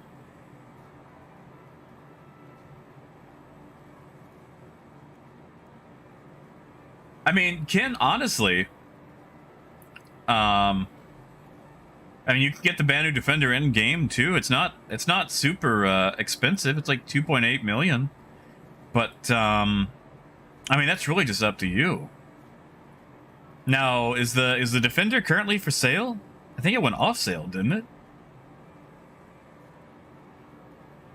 I mean, it'll come up for sale in November at least, if it's not up for sale right now, because there's a bunch of ships that just aren't available for sale year-round. Yeah, Death, have a good one, man. And that's right, Casper. It's like Parappa the Rapper. You just gotta believe. Yeah, Ken. I mean, you can always get the 325A, and then upgrade it into that. But, Hey! Thank you, Jose. Heck yeah, man. Thank you.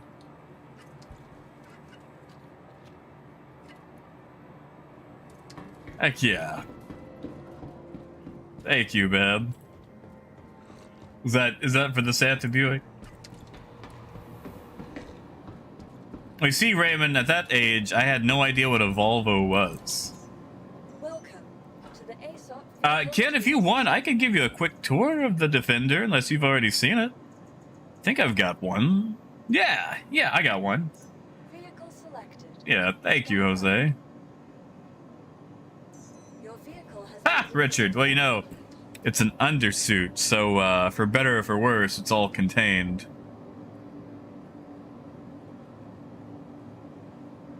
Hey, Driz, I mean, technically, like, 10, 12. They weren't all fancy, though. Hey, Igor. Yeah, I tell you what, I'll give you a quick Defender tour, unless you've already seen it. I mean, Ken, are you doing the free fly? Because if you are, man, I'll just send you in-game money to go buy one. Like, they're doing a wipe in a week or two anyway, so... You know, but at the very least, you could play around with it and enjoy it.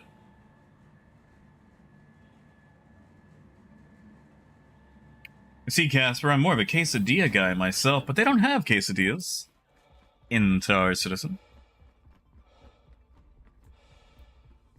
Yeah, Raymond, it's always nice, you know? Oh yeah, Ken, if you do the free fly in 2 days, just hit me up once you're actually in-game, or you've made the account, and I'll wire the money to you, so you can just buy one in-game and try it out and see if it's something you want to go for. But yeah, this is the Defender. We'll just fly it around the block right quick. Yeah, Casper, I am a sucker for quesadillas.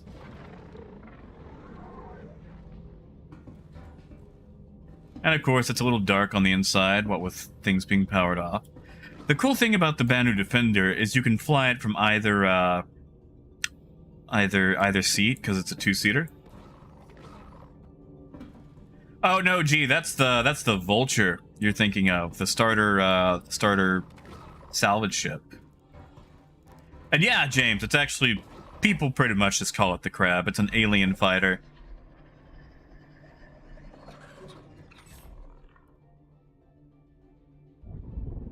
Singes? I thought I took the singes off this thing. Oh well. And Ken, that's fair, man. Yeah, we put our landing gear up. The crab legs, or, well, arms go forward. The guns suck, though. They need to be replaced. They kinda nerfed them into the ground. But yeah, it's nice. Fairly fast. I think it's got a decent fuel tank on it, too. I like the green jets it has for its thrusters. Yeah, of course, Ken. Let me land it and you actually see what the inside looks like when it's lit. It actually has a it has a special quantum animation. Tell you what, we'll make a quick trip to Crusader and back. Yeah, so, Ken, you know how the standard quantum is like that blue stuff going by? The Banu use a different quantum technology.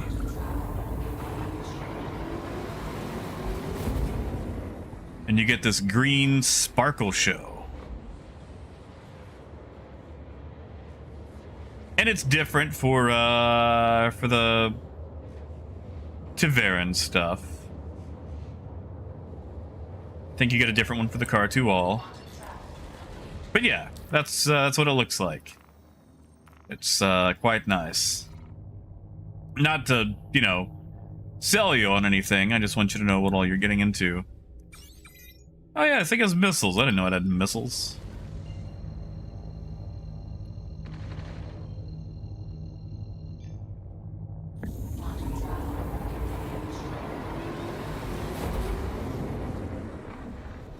If you want to see a cool sounding ship, the Car2All has these engines that do this like low growl whenever it flies through something, and it is just so nice. Yeah, Jose, that's not a bad idea. I've actually got a merchantman right now, and that's the only reason I have, you know, this thing. Yeah, Ken, I never use missiles. I don't even know where they come out of.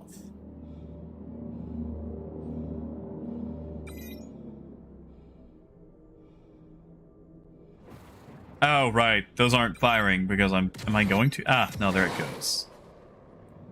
Yeah, I was going too fast. Yeah, I didn't see where those came out of. Ah, well, it's fine.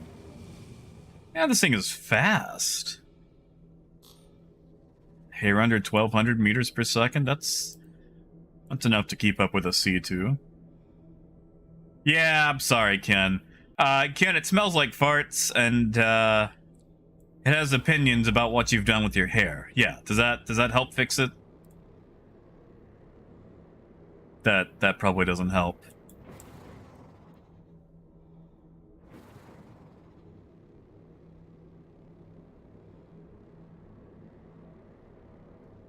So, gee, every now and then, you know, decoys won't catch a missile.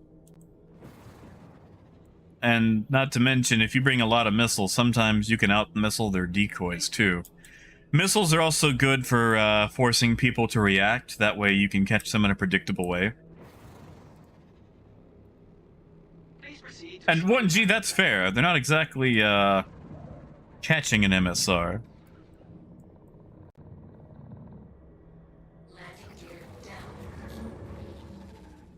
Oh yeah, Trid, the weird gun racks. Well, James, it's actually it's a two-seater.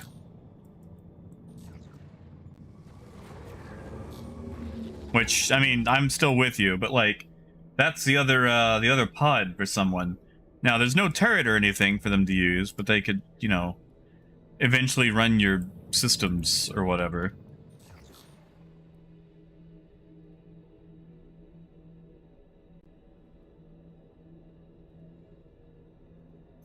Engines off. Landing complete. Oh, yeah, so, Ken, let's say you buy a ship, but that ship is not out yet. Like the merchantman.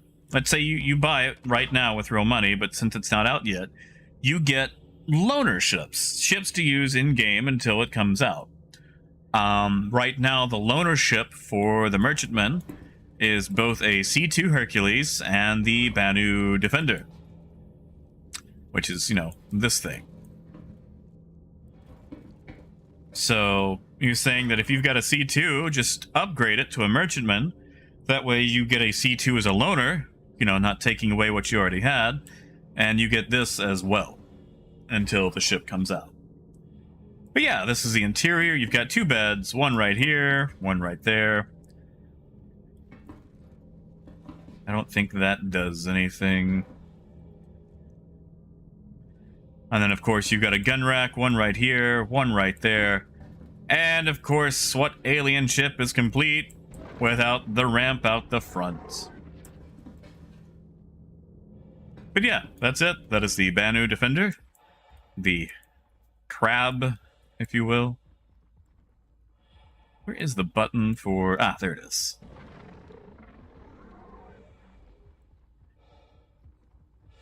Or as some of us call it, crabbathy. Yeah, that's it, Ken. You know, I would. Unfortunately, mine are already damaged goods, so they might be worth a Drake ship. Yeah, James. It's got me kind of excited for the merchantman.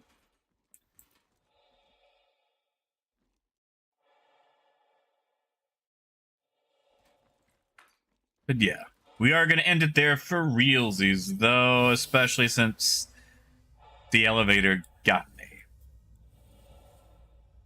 You know what? I know how we're going to fix this. I know exactly how we're going to fix this.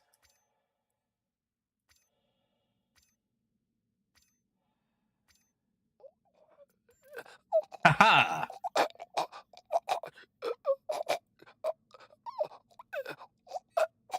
I'll just die. That'll fix it.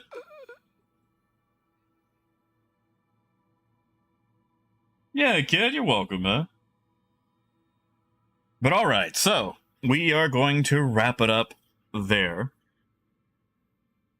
Because I actually went a lot longer than I anticipated to.